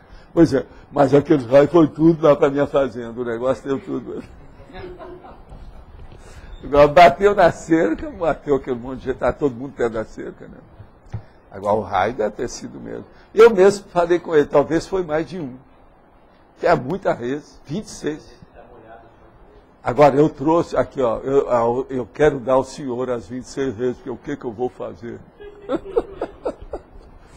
Agora, o meu enfermeiro queria rir, não podia, saiu de lá, foi para dentro, falou assim, não, o negócio é muito trágico para estar rindo, não posso. Isso é uma falta de educação. E aí nós fomos organizar o povo todo. A primeira coisa que eu cheguei, qual foi a atitude que eu devia tomar em primeiro lugar? Foi o que eu tomei. O que você acha que eu fiz? Não, presta atenção. É uma coisa mais séria. Isso é 7 horas da manhã. Tá aquela multidão lá fora, me esperando. Multidão que eu estou falando, por exemplo. Às vezes eu atingia, a média era 95 pessoas, tudo assinalado. Tem livro, essas coisas, tem tudo mostrando quem era. Mas junto com aquela pessoa, às vezes tinha mais um monte. Às vezes tinha 300 pessoas na rua. Então a primeira coisa, eu cheguei lá e falei assim, gente, tem uma coisa para vocês muito séria. Sabe essa tempestade de madrugada? Pois é. Acabou com 26 reses. Sabe o que é reses? Vaca, boi, ó, jovem. É carne viva, fresca. Tá lá. Nós temos que trazer. Aí o povo falou, oba! Todo mundo... Aí o Ike falou assim, há muito tempo que eu não vejo um comício tão bom igual ele. Ele falou, muito tempo que eu não vejo um comício tão bom. Agora deu um trabalho danado. Eu falei assim, ó, quem é que está passando mal aí, fica aí que eu vou atender aqui, agora o resto tudo, vê se vocês me ajudam. Tem que trazer caminhão, tem que ir lá, e ele está aqui. Aí apresentei, né, o nosso amigo. Falei assim, ó, ele não pode dirigir, hein? E o cara estava bêbado. E lá foram eles. Apareceu caminhonete, caminhão, tudo para trazer os negócios. E a turma toda distribuiu lá. Eu só pedi para distribuir lá, na nossa rua, que eu queria ver a carne. O teor dela, apesar do povo ter examinado tudo, vai estar tudo bem. Nunca, não deu intoxicação em ninguém, não teve nada. Agora, muita coisa teve que ser também cortada. 600 pessoas, 26 aí. Pegaram muito material, né? muita aposta. Agora, a família colocou todo mundo. Teve gente que não foi à escola. As vacas não deixaram, às vezes. E outra coisa, as vezes dele eram boas, porque o Uberaba, você sabe, é o melhor tipo de carne de corte que tinha, que ia para Barretos. Então, o negócio não é fácil. Tudo fresco. Agora, outra coisa que foi bom, é que a tempestade foi logo de manhãzinha. Era 4 para 5 horas. Fazia umas 2, 3 horas só, o cara saiu da fazenda e foi atrás de mim direto. Falei assim, não, pelo menos eu quero salvar a minha fortuna. Pois é, vamos ajudar os outros. É por aí, tá certo. Bacana. Agora, ele depois, com o tempo, eu fui combater o alcoolismo dele, que ele era alcoólatra. Foi um custo. Me deu um trabalho danado, mas ele andou melhorando muito. Melhorou, começou a andar barbeado, com a roupa tudo limpinha, que não era assim antes. É um grande cara. Me ajudou muito lá. Eu tive vários desses fazendeiros que tinham ideia de assistência, por causa do processo da natureza. Tem gente muito boa nisso, zona rural. Mas olha, o que mais que vocês têm preparado aí da situação? Pode falar. Aqui você está colocando a questão do paracérebro, né? Ele depende do cérebro. Como é que é o caso do reurbanizador, que ele, pelo jeito, não tinha, o cérebro dele não funcionava. Como é que mas ele eu falo o seguinte, o serenão, ele vem na vida fetal e ele funciona no feto. Pois é, mas como é que é essa pior. condição? Aqui o feto é pior do que o idiota. Pois é. Nós estamos discutindo isso dentro da o macrosomática. processo, né? Isso aí é a maior prova que a consciência domina o corpo, não é o corpo que domina a consciência. Ok. O processo é chegar na serenologia, para ele dominar, né? Agora, a questão dele ter um soma, isso era por causa da assistência mais densa que ele fazia, era para dar exemplo, o que era que ele teve que ter? Não, para mim, ele fez isso para que aquele corpo servisse apenas de peão nas dimensões, para ele fixar que ele existe ali, mas que ele ia trabalhar mais para o corpo, foi o que aconteceu mais com ele. E outra coisa, ele aparecendo com um corpo de idiota, dava uma impressão terrível. O cara era terrível, ficava aquele negócio lá, ele todo alterado, com a cara toda, e a pouco aquilo virava uma luz. Lá de dentro da luz aparecia aquele negócio todo atrapalhado. Está entendendo? Ele se apresentava extrafisicamente assim? Extrafisicamente ele se apresentava assim? Se apresentava desse jeito. Agora, isso dava uma força danada, né? Uma pessoa, um caso teratológico, sempre é um impacto, né? Mais do que isso, está difícil, né? Agora, ele era impressionante. Ele tinha um olho maior do que o outro, assim, esquisito, e a cabeça por um lado era maior do que a outra, sabe? E todo estropiado, todo atrapalhado. Não era fácil. Agora, a energia é um negócio, né? Então, você vê aquilo, dava aquele impacto, mas daí a pouco vinha aquela pacificação íntima em você, não entendi nada. Isso tudo pegava todo mundo, é relatividade. Não é fácil. Agora, em matéria de mensagem, essa talvez foi uma das mais transcendentes que eu já vi na minha vida até hoje. Uma vez eu estive estudando isso durante uns dias, eu não achei outra coisa mais transcendente. Em matéria de mensagem silenciosa. Pense nisso. O que é que você já viu de mensagem silenciosa maior do que isso? Por exemplo, uma coisa é a Helen Keller, que é fora de série aqui. Mas esse homem com esse negócio, do ponto de vista dessa transcendência, numa condição dessa, o que é pior do que uma condição de idiotia? Tem? Então eu falei, isso aí bateu o recorde, eu nunca vi. O negócio não é fácil. Agora, teve um amparador que chegou para mim e falou assim, você sabe que tem algumas consciências que não pode saber quem é que está dirigindo a gente, eles não vão entender ainda. No entanto, estava fazendo assistência. Olha o nível. Olha o nível. Eu admiti isso, é bem possível mesmo. Até a pessoa entender. Eu falei assim, até é bom que não sabe, porque senão ela vai se interessar tanto por isso que vai esquecer da assistência que ela tem que fazer. Entende? Ela vai querer pesquisar e esquecer tudo. Agora, tudo é o processo da relatividade, tá certo? Professor Valdo, qual que é o correspondente na psiquiatria do autoassédio emocional? Na psiquiatria, o autoassédio, olha, em parte é o processo da ideia fixa, o que eles chamam de monoideísmo. Talvez seja o maior. Explique melhor sobre a mãe cair da escada durante a gravidez relacionada à depressão. Olha, uma condição seguinte, uma mãe está grávida, depende do mês, aquela condição toda. Ela cai na escada e esse acidente pode criar um processo no feto. O feto, então, por exemplo, ele vai nascer alterado, às vezes, por exemplo, com a hiperatividade. Essa hiperatividade vai criar problema perante a mãe, que às vezes vai criar mal essa criança. Então começa a dar surra nela, um milhão de coisas. Aquilo piora mais, ela fica mais revoltada. Chega num ponto que vem a depressão. Uma das causas da depressão é a falta de serotonina. Pode ser um defeito de produção do próprio corpo, a depressão, e se é familiar, é genético. Nesses casos, não há substância a ser administrada como alternativa, já que o corpo é defeituoso. Primeira coisa, às vezes está faltando a serotonina porque a própria pessoa, no metabolismo dela, devido àquilo que ela penseniza, já faz a carência de serotonina. Então, quando a gente fala que é a serotonina que está causando isso, nós estamos criando um problema de colocar o efeito como a causa. E não é. A causa é mais embaixo, é mais séria, é muito maior do que isso. Isso é o processo da ciência convencional, está cheio disso. Eles colocam os efeitos como causa. A causa é mais embaixo. É igual ao Freud. Freud baseou tudo em efeito. Mas ele não viu as causas, por exemplo. Por exemplo, vai fazer uma catarse infantil, durante a idade infantil. Ele não viu que aquilo tinha vidas anteriores. Como é que é isso? É muito mais sério o anterior. E o histórico? Como é que fica? A mesma coisa é aqui. Então, o problema todo, por exemplo, de substância, isso tudo aí pode ajudar sim. Vamos dizer assim, a parte farmacológica, no caso, não deve ser esquecida.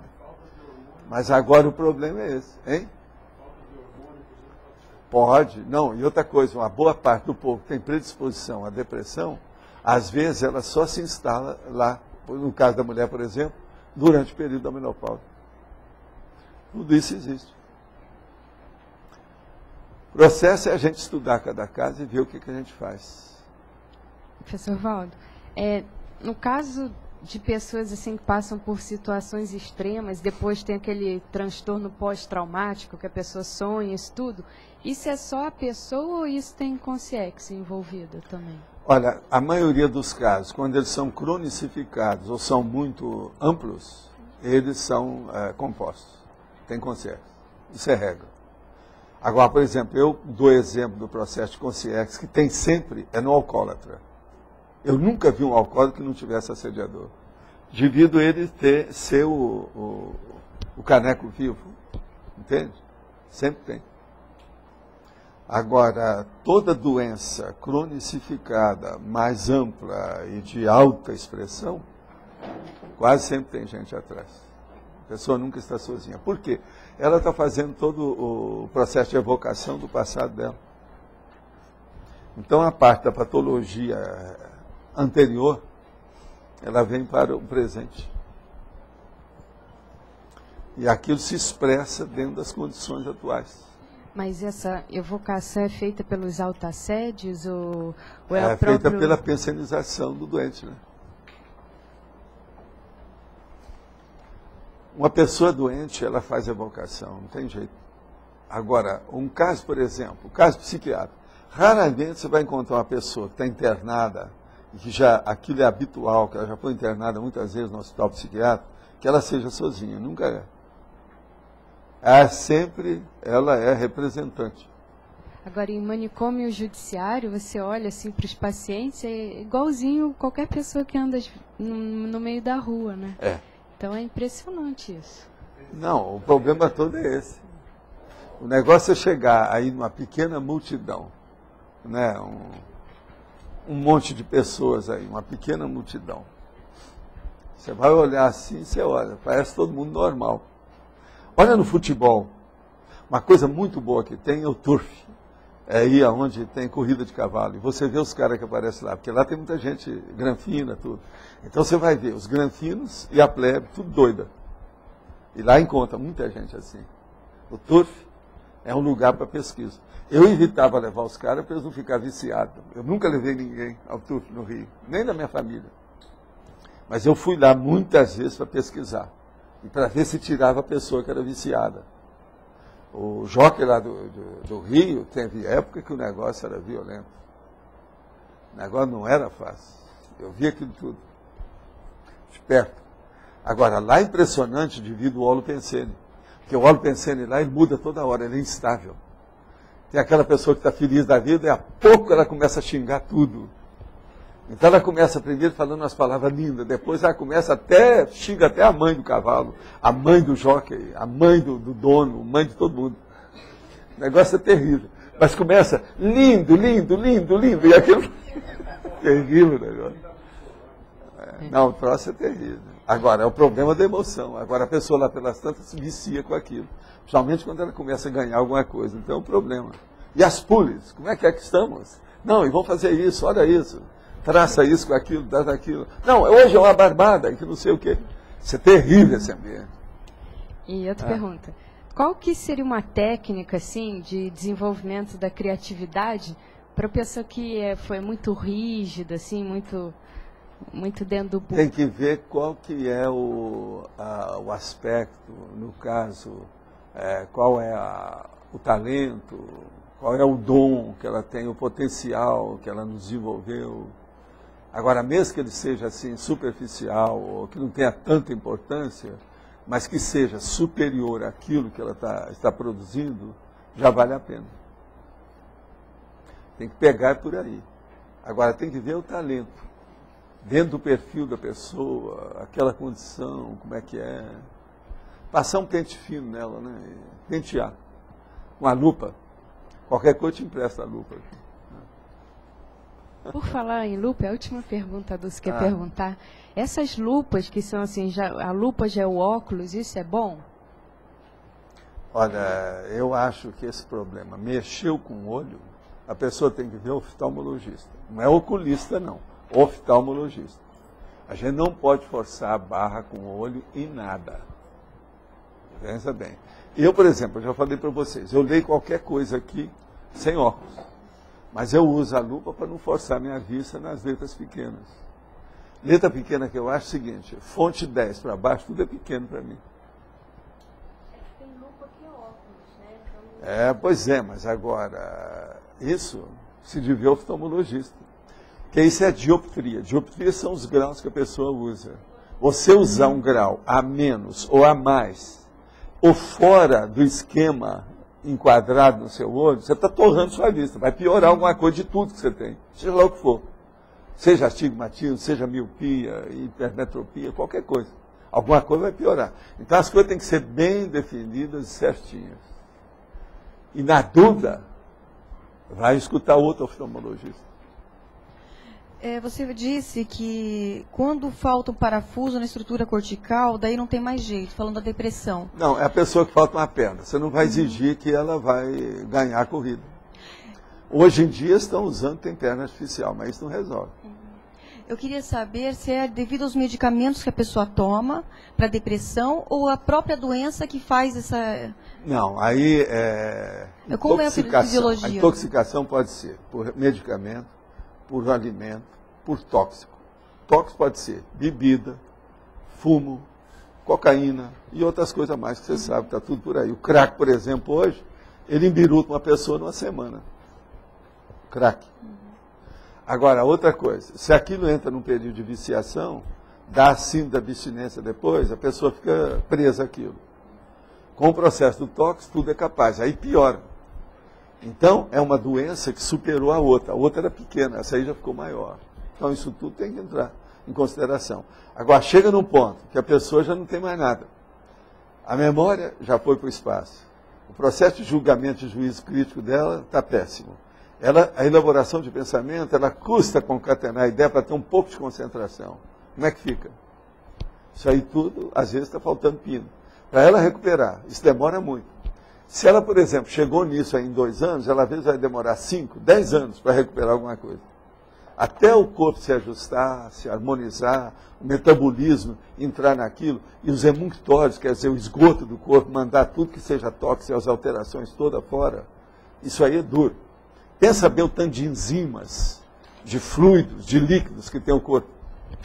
Só de água nós temos mais de 60%. Se essa água é poluída, uma água suja, como é que fica? E é isso que dá. Quando a água do corpo piora, como é que fica?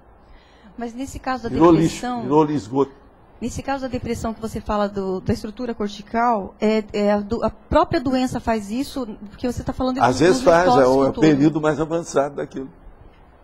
Tudo é possível. É o próprio processo químico Agora, o que dela. eu quero dizer é fazer uma separação bem evidente entre o que é químico propriamente dito e aquilo que é físico. Então, por exemplo, se uma pessoa não tem a perna, o que você vai fazer? Você não pode exigir nada. Agora, na cabeça, se ela começou a perder o processo do juízo propriamente dito, chega num ponto que dá demência. Você não vai recuperar isso com facilidade. Aí não é só serotonina que foi embora, não. É todos esses neurotransmissores estão tudo pervertidos. E outra coisa, não funciona direito. Então isso tudo tem que ser visto. Há uma intoxicação, às vezes, generalizada.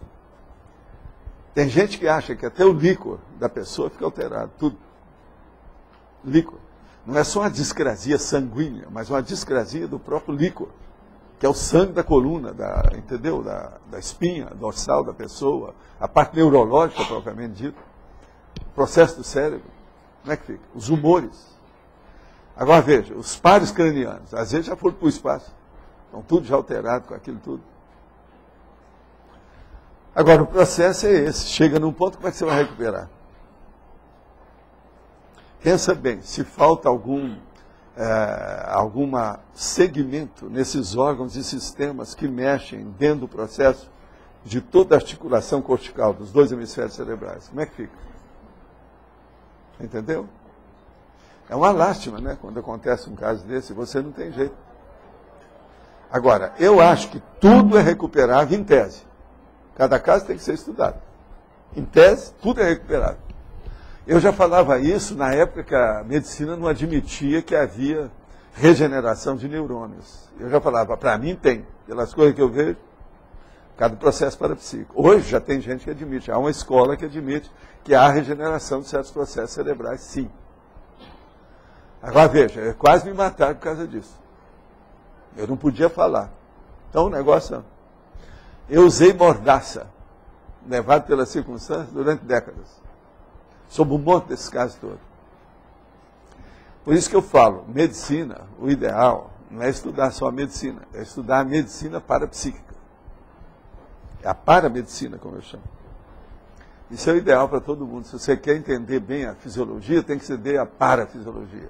Quer entender a anatomia, tem que entender a paranatomia. Quer entender a farmacologia, tem que entender a parafarmacologia, e por aí vai. Por isso tem aquele monte de paras lá, ó. Olha o tanto de para. Começa lá no 32 e vai até o 57. Não é fácil. Está entendendo?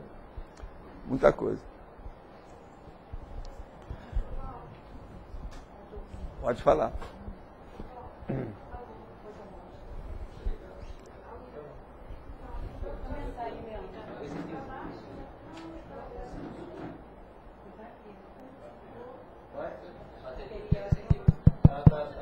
Alô? Então, mudando de assunto e voltando para a relatividade, o senhor acompanhou alguma coisa dos trabalhos do Augusto Comte? Eu andei estudando as coisas todas para ver. Mas agora o problema é que chega num ponto que ele queria fazer uma coisa que já começou errado. A premissa dele era errada. Ele queria fazer a religião da humanidade. Já começou com a palavra religião, não dá certo. Está tudo errado. Mas isso foi Eu no nunca dei final muito da valor para as vida, coisas né? por causa disso. Agora, ele foi ótimo no problema das especialidades, as linhas de conhecimento. Ele chamou muita atenção para isso. Durante uma boa temporada, ajudou. Mas agora, eu nunca dei valor para nada, porque falar um negócio de religião da humanidade, para mim, não vale nada. Já começou errado. Já começou com o pé esquerdo, como diz o povo, não é isso? É que ele colocou isso já no final, né? Como se fosse já uma Mas síndrome o de alguma final é coisa. que era a maturidade dele. É. No início não interessava nada. Eu sempre gosto de ver a pessoa na maturidade. Ele já tem cabelo branco, então vale a pena ver. Enquanto está de cabelo preto, ainda é pouco. A experiência é melhor. Você não acha? Não, e foi bem essa coisa, porque ele falava muito sobre a questão da relatividade, né? Que a única coisa absoluta era que tudo era relativo. Todo mundo que estudar muitas linhas de conhecimento qual que ele estudou, vai chegar na relatividade. Isso é inevitável. Qualquer um que tiver uma visão mais abrangente vai ver o relativo. Na verdade, não foi bem uma síndrome de Swedenborg que ele teve, foi uma outra coisa, né? Porque era uma religião diferente. Não, ele começou com o pé errado. Ele quis fazer uma coisa muito grande, mas com abordagem errônea. A visão foi curta, né? Monovisão. Tinha que ter uma visão mais ampla. Agora, é um precursor desses que querem chegar na cosvisão. Né? O homem tinha seu valor. O princípio da escola do cético, como o homem é a medida de todas as coisas, poderia ser um princípio da relatividade? Não. O homem não é a medida das coisas. É o discernimento que é a medida das coisas. E nem todo homem tem discernimento. Então a gente liquida com isso na hora. O que vocês acham? Ô, filósofo, o que você acha? Olha lá, ele concordou. Faz. O discernimento é que é a medida das coisas. Vocês acham alguma coisa superior ao discernimento? Arranjem. Isso que eu chamo de discernimento, tá certo? Porque senão tem aquela pessoa para não discernimento, sei lá, né? Sr. Val, tem a relatividade também na relação com a interpretação da experiência extrafísica, né? Sim. O senhor teve aquela experiência, por exemplo, lá na região da África, aquela que você falou, com muita gente. O senhor interpretou ali, mas na hora, né? Durante o momento, não foi depois. Então, não havia muita relatividade, era claro aquilo para o senhor, não tinha? Não, aqui, a relatividade e o absolutismo, isso tudo fica secundário na hora que você tem uma vivência de alguma coisa. É o que eu falei com o dedo. Eu tenho vivência do meu dedo, não adianta o que você pensar a respeito do meu dedo. Estou pouco ligando para a sua opinião. Ela sempre vai ficar pequena. Então, aos poucos, você vai deixando de ser relativo para você a experiência e vai se tornando cada vez mais... Um absolutismo relativo faz parte de todas as suas convicções. O que você pensa disso? Absolutismo relativo mostra que é relativo. Não tem absolutismo. Liquidez. Tá certo? Me perdoa a maiêutica. Absolutismo relativo, porque... Inclusive agora, essa também é. De certa forma é absoluto, porque Mas você... tudo é semântica para mim, tudo é bobagem. Isso é o processo da falácia, da heurística, da sofística. Com relação àquela sua experiência, né? Com aquela assistência que foi feita, aquela... Aqui, a coisa mais séria é isso não. Pensa só nisso. Na hora que você tem convicção de uma vivência que você já teve muitas vezes, acabou. Entende? Eu, por exemplo, eu sei que essa aqui, ó, ela aumenta tantas vezes. Eu tenho confiança nisso. A hora que eu vou ver, eu sei como é que ela vai aumentar. Eu tenho experiência disso. Eu pego essa caneta, eu sei até que ponto que ela aguenta escrever. A tinta dela, como é que sai. E outra coisa, você põe aqui, ó, e vai escrever debaixo da luz, você vê direitinho a tinta líquida sair, ela brilha, depois ela seca. Você vê direitinho. Eu sei disso tudo sobre a caneta. Não adianta o que o outro vem falar. Eu tenho experiência disso há dezenas de anos. Então eu tenho uma convicção da minha experimentação. Esse é o princípio da descrença. Faça a sua experimentação. Aí você alcança uma convicção inabalável. Essa convicção para você, praticamente, ela é absoluta. Ela virou a verdade relativa de ponta, mas que tem muito valor para você. É um fato. É um fato, então... É um fato e é um parafato, às vezes. O problema todo é o parafato, é o mais sério. Ele é mais sofisticado. A intoxicação energética pode causar depressão? Bolas, é o que acontece mais. E outra coisa, causar, isso é pouco. O problema é manter. Ela mantém a depressão. É a intoxicação energética. Uma pessoa, por exemplo, teve aí uma crise de depressão durante 3 dias. Depois que passou por uma semana, daqui a pouco 2 semanas, daqui a pouco vai ficar meses. Tudo isso, o que é? Essa ampliação. Professor, ali na página 152, na paradoxologia, sim, o item 2, que é anticologia, né? Aquilo, o senhor já comentou isso em algumas Toda oportunidades. verdade relativa de ponta a rigor já é antiquada em comunex evoluídas. Isso. Eu estava pensando assim, essa questão da revelação da Verpon, né? O senhor até tem falado sobre Sim, isso, né? a revelação é ótima, aquele momento evolutivo, como tudo na vida. Isso. Ela é a revelação daquele momento. Se ninguém sabe, eu às vezes trago um assunto aqui e pergunto, quem é que sabe disso? Ninguém fala, é uma revelação. Mas só valeu para aquele dia. A partir daquele outro dia o povo vai estudar, vai começar a ver, já começa a pesquisar, já tem uma opção de dividendos da ideia.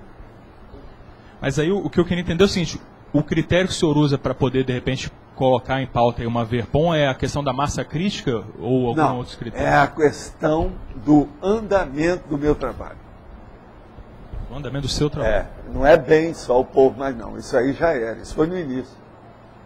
Eu mesmo estava explicando aí como é que é o meu processo. Por exemplo, há décadas eu sabia o processo de fazer uma cosmovisão ideológica da consciência. Agora, eu queria saber, no início eu falei assim, eu tenho que começar talvez com um dicionário enciclopédico. Depois a gente foi caminhando até chegar na enciclopédia.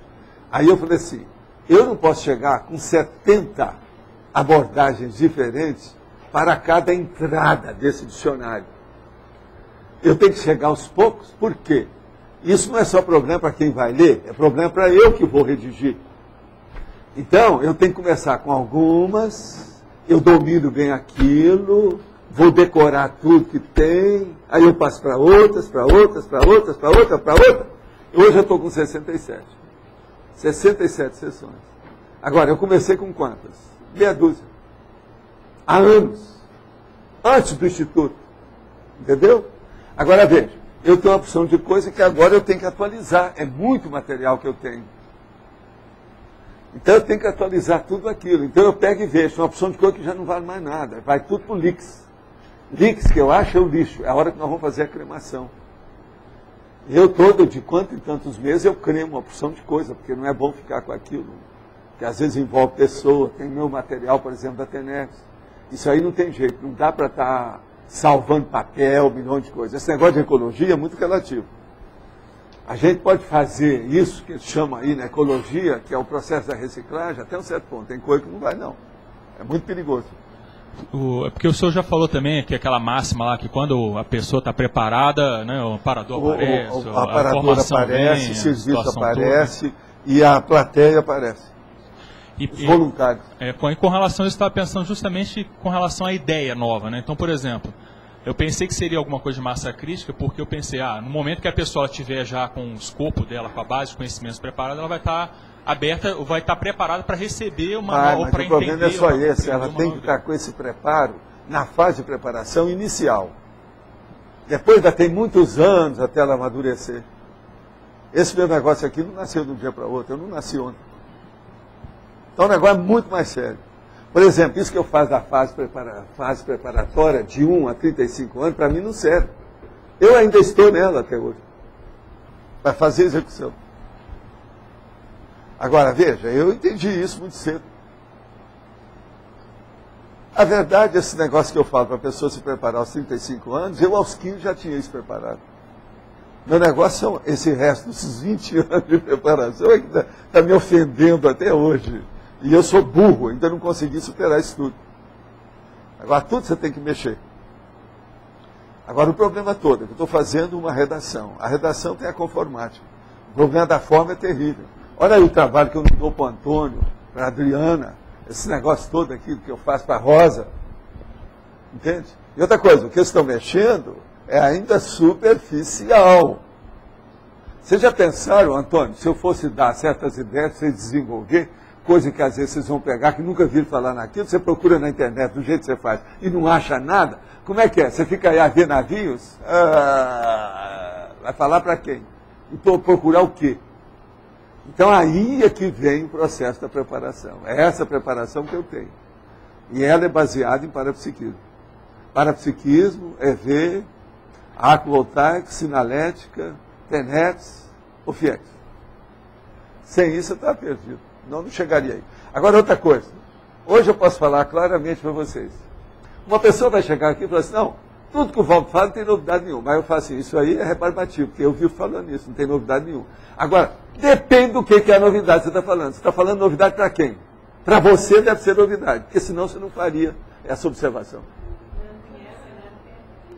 Você está entendendo? Mas eu não vou falar isso para as pessoas, né? Mas você sabe, de vez em quando o negócio fica aqui, ó. Mas você não pode, segura, ó, a educação. Entendeu? Você tem que segurar. Mas agora veja, que tem uma porção de novidade, tem. Para o vulgo, para o pré-serenão vulgar, me perdoa. Nós temos uma carreta cheia de novidade nessa cabeça. Isso não há dúvida, eu sou cansado de saber disso. Agora veja, isso é um problemão, isso não facilita nada, só piora. Como é que você vai fazer para esse povo entender pelo menos alguma coisa? Para aquilo ser bom para eles, melhorar a própria vida, dar um jeito de melhorar a qualidade de vida que eles têm. Então isso tudo nós temos que ver. Agora, para mim não adianta nada também o negócio só do momento evolutivo. A gente tem que ver a posteridade, a posteriori, a posterioridade. Entendeu o que quer dizer? Por quê? É o processo das próximas vidas. A gente não pode trabalhar só nessa vida. Ó, todos vocês estão estudando aí a ProEx, estão trabalhando para fazer livro, estão fazendo estudo, pense. Você não está escrevendo essas coisas para essa vida, para essa sessão. Isso tem que dar resultado para as próximas. Senão que droga é essa? Você já fez. Trabalhar com uma vida só, nós todos já tivemos milhares de vidas assim. O problema é trabalhar no auto-revezamento para as próximas vidas. O que vocês estão esperando? No meu caso, eu penso nisso desde os 15 anos, com muita convicção. E ó, nada interferiu nisso. Nem espiritismo, nem odontologia, nem medicina, nem as coisas que eu fiz no exterior, no Oriente, o estudo que eu fiz até em Hollywood, nada. A literatura que eu li, o processo de ciência que eu participei, acidente que eu tive, doenças que eu tive, nada disso interferiu nisso. Isso aí eu sou inabalável, o negócio é sempre o mesmo. E eu não achei nada para melhorar. E outra coisa, não fica pensando que eu não pesquisei, não. Eu cisquei de todo jeito, até extrafisicamente. As primeiras perguntas que eu fiz para o transmentor foi tudo baseado nisso. E vários desses, fora do corpo. Era o jeito. Quando eles me permitiam, depois que fazia assistência, me davam liberdade para eu saber, eu queria era saber das coisas. Então assim, Valdo, você pode vomitar, vai lá, alcança mais energia, isso vai ser bom para você. Não, eu queria saber umas coisas. Posso perguntar? Era isso que o povo que eu dava trabalho quando pequeno, a pergunta. Entendeu? Agora, com vocês, eu mais respondo pergunta do que faço. Mas de vez em quando eu faço umas cretinas, só para chatear, né? Às vezes vale a pena. Até, perante o que o senhor falou, até a pergunta que eu fiz ficou pequena, né? Mas eu queria, assim, por exemplo, que nem pegar um exemplinho assim da Central Extrafísica da Verdade. É. Essa ideia eu tenho certeza que o senhor já conhece ela há muitos anos, até se bobear de outras vidas, né? De outras vidas. Agora, o problema não é só esse. Muitas dessas ideias avançadas, não é que eu já vivenciei muito aquilo. Mas eu tenho conhecimento teórico da coisa, devido à turma com quem eu trabalhei 200 anos, né? 2 séculos. Entendeu? Então você via tudo. E você tem que lembrar, no psicossoma, a minha memória era melhor, né? A minha fixação é melhor do que essa. Isso aí eu não esqueço. Foi por isso, eu comecei muito cedo vendo que o processo da memória era muito sério. Se eu tenho uma relativa concentração mental, meu processo então era mexer com a memória. Entende? Porque a concentração me daria um certo juízo, com equilíbrio dentro das coisas.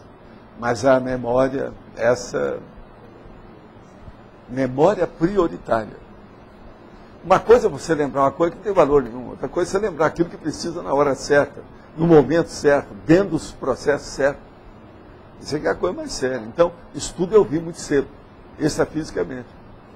Entende? Agora, isso me ajudou. Agora, eu dentro dessa minha condição de cobaia para vocês, eu sou obrigado a falar essas coisas para vocês verem. Muita gente aí pode achar que eu sou cabotino, que é um cinismo muito grande que eu estou usando para falar isso. Ó, banana para essas pessoas que eu não tenho nada a ver com isso. Minha intenção é boa, a minha boa vontade também, tudo indica que vocês já viram que é grande. Agora, eu estou mostrando coisa com discernimento. Se a pessoa não quer, o problema é dela. Isso já aconteceu em outras vidas, me mataram. Como não me mataram até o momento, vocês aguentam. Uma outra coisa, eu queria perguntar, alguém fez revisão desse texto? Olha, eu sei que aí tem um A mais lá na Femininologia, mas isso já foi corrigido nos originais, tá certo? Agora, você, Rosa, eu peço a você para examinar a remissologia e a interdisciplinologia, para você aumentar isso aí para nós. Isso aí está fácil, não está tão difícil. Agora, pode falar, Igor.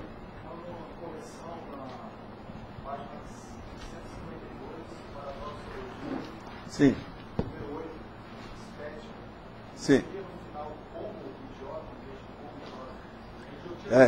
Igual a aparência é relativa, tendo existido até o serenão, vivendo nesta dimensão com idiotia.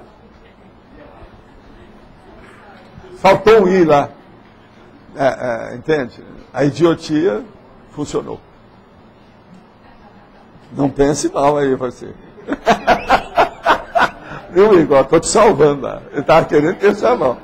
Não é idiotia dele, estou falando a palavra. Tá certo?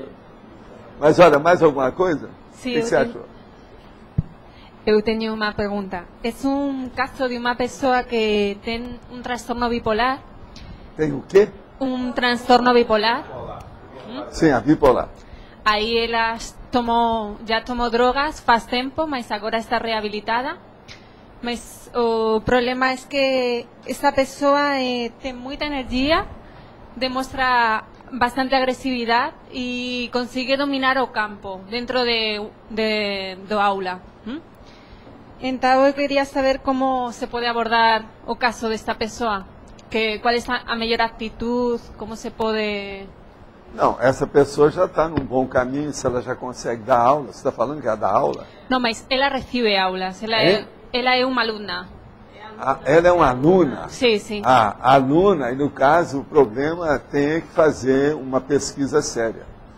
Manda ou pede a ela para ir na consciência terapia, para estudar as coisas mais sérias, na consciência terapia. Para eles fazerem um levantamento dela.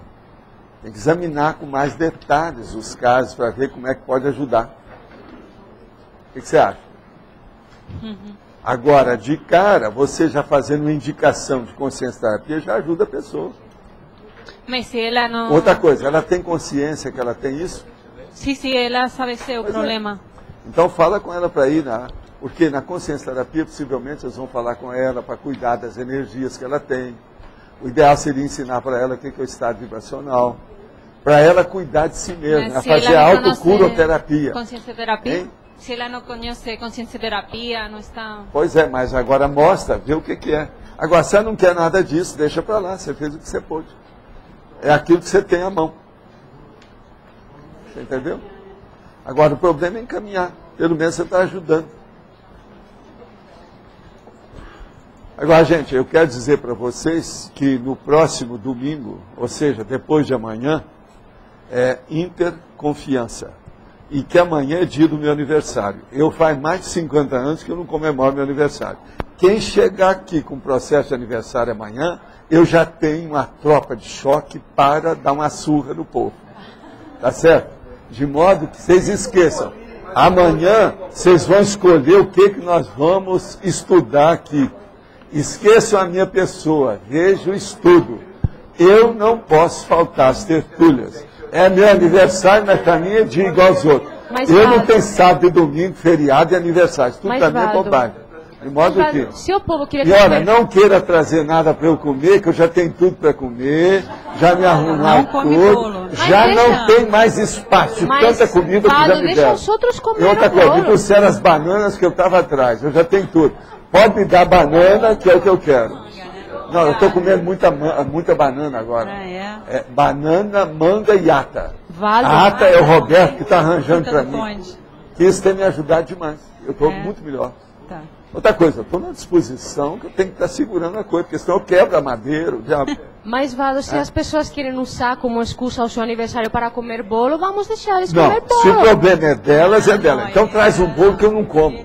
Tá bom. É, bolo que tem muito açúcar, que tem qualquer creme, você sabe que eu não como. Então, aí, eu participo. Mas e se fosse daqueles que você pode comer, não vai comer? Não, um pedaço aí, isso a gente então é obrigado. Agora, ó, se me trouxer um bolo quilométrico, vai ter surra. Hein? Ah, mas qual o tamanho? Não, tem que ser para todos. Amanhã é Então, sábado. Amanhã é sábado, você acha Tem que tem quanta gente? tem Hoje na- tem quantas pessoas aqui? Tem acoplamentario, então amanhã provavelmente vai ter umas 80 e 90 aqui dentro. Agora hoje, eu penso que deve ter até mais. Com a complementar, só a complementar já tem 60. Então, quer dizer que amanhã vai ser boca livre para essa turma toda, é isso? Vai. É isso então, outra coisa. É bom falar aí. Aí o cara vai pegar o avião para vir comer esse vamos bolo. mostrar o bolo. Olha aqui, mas- pode pegar o avião que você vai comer o bolo. Deve ser bom o bolo, tá certo? Vale a pena. Agora, gente, vocês têm mais, tem alguma coisa para falar aí antes? Nós já estamos mais cedo hoje. Eu estou só explicando aqui pela situação. Hoje, nós ainda temos 11 verbetes para ser selecionado. Amanhã não tem eleição. No domingo, como eu falei, interconfiança. Na terça-feira, eu já trago 20 verbetes com 10 novos, como sempre eu faço. Terça-feira sim, terça-feira não. Você sabe que isso está seguindo uma cadência violenta. Agora, hoje, ó, 828. Nós vamos passar amanhã para 829. Eu tenho 900 e lá vai fumaça. Você está entendendo? Já. Entende? Então vamos trabalhar na história e vamos ver o que a gente faz. Agora, quem é que vai fazer alguma comunicação? Vou fazer uma comunicação e ela vai ler os verbetes. Sim. Eu só queria avisar vocês que a Rosa passou uma lista dos associados, dos sócios livres do tertuliário. Essa lista parece que parou, né, em algum local. A gente pediria que a lista voltasse aqui para a Rosa Nader e lembrar a todos que devem participar, né, com quanto quiserem, doando a quantidade que quiser, durante 6 meses para a construção do tertuliário, que a gente está agora na segunda fase da obra. Né? Então, tem várias formas de participar, por doações. Nós agradecemos a um teletertuliano que doou R$500, então as pessoas estão participando, tá? Então a lista está passando aqui com a Rosa, quem quiser participar, procure por ela, tá certo? Obrigada, então. Olha, ainda tem mais uma pergunta aqui que eu vou tentar responder. Toda verdade relativa de ponta já não é mais de ponta para aqueles que estão na vanguarda evolutiva? Não, é muito pior do que isso. Toda verdade relativa de ponta pode ser que daí a 5 minutos já não é mais. Uma pessoa vai ter uma ideia mais brilhante que aquela ou acrescentar alguma coisa a ela. Então o negócio não precisa estar na vanguarda evolutiva, não. Pode ser mesmo entre nós aqui. E outra coisa, aqui tem certas pessoas que estão na vanguarda evolutiva. É o Antônio, é o Mário, é o Loche, é o Everton, até a turma lá do Adélio, etc. Né? Então isso tudo a gente tem que ver aí como é que é. Sob esse aspecto, está tudo certo, é a vanguarda evolutiva. Tá ok? Você está de acordo? Então tá.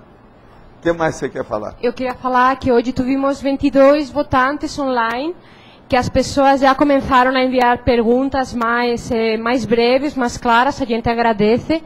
E a gente repite novamente o aviso que o Loche deu no começo, para se tem pessoas que não escutaram, que a gente não vai ler aquelas perguntas que fossem, como o professor Valdo diz, tipo tratado, que fica difícil atender todas as perguntas se elas fossem muito extensas.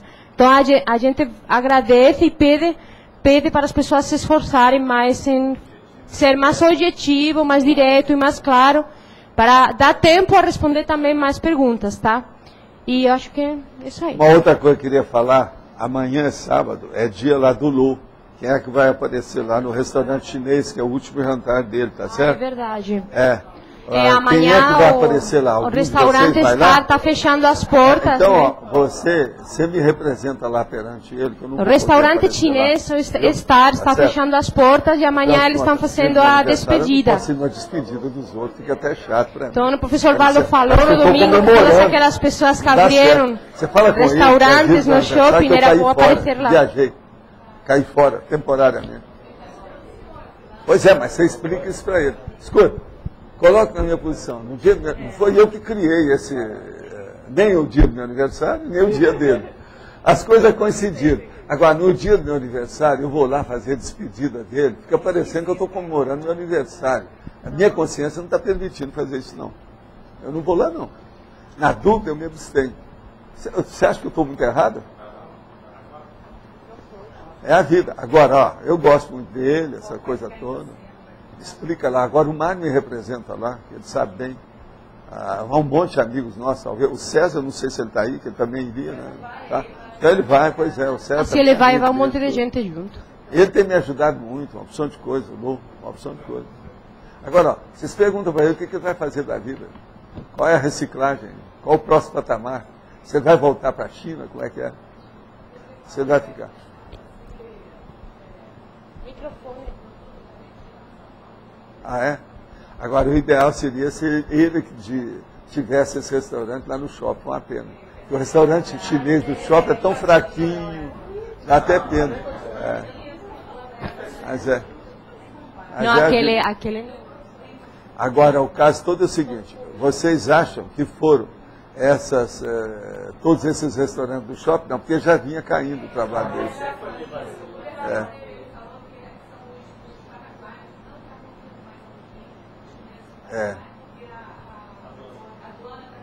Tá criando problema, isso eu sei. É verdade, então ele está certo. Ele pegou onde dói. É isso mesmo. É chinês. Ah, eu sei, porque eu via o povo todo lá. No início eu ia encontrar com esse povo todo. E você sabe, eu com a minha barba desse jeito, todos eles me respeitam, acham que eu sou isso ou aquilo.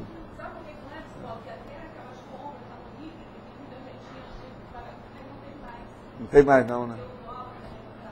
Agora, gente, essa semana eu estive examinando com uma pessoa os preços do Paraguai em relação com Foz, em relação com lá o shopping da Argentina, em relação com São Paulo, em relação com o Rio. Olha, nunca estiveram tão baixo na vida inteira. Eu estou falando só para vocês que é um absurdo. O negócio está na base, às vezes, de 10%, de 20% dos outros preços que a gente encontra por aqui, mesmo em Foz. Agora, eu vi vários artigos. Eu sempre examinei isso, desde que eu vim para cá. Eu sempre examinei esse processo de contrabando que existe por aqui, todo tipo.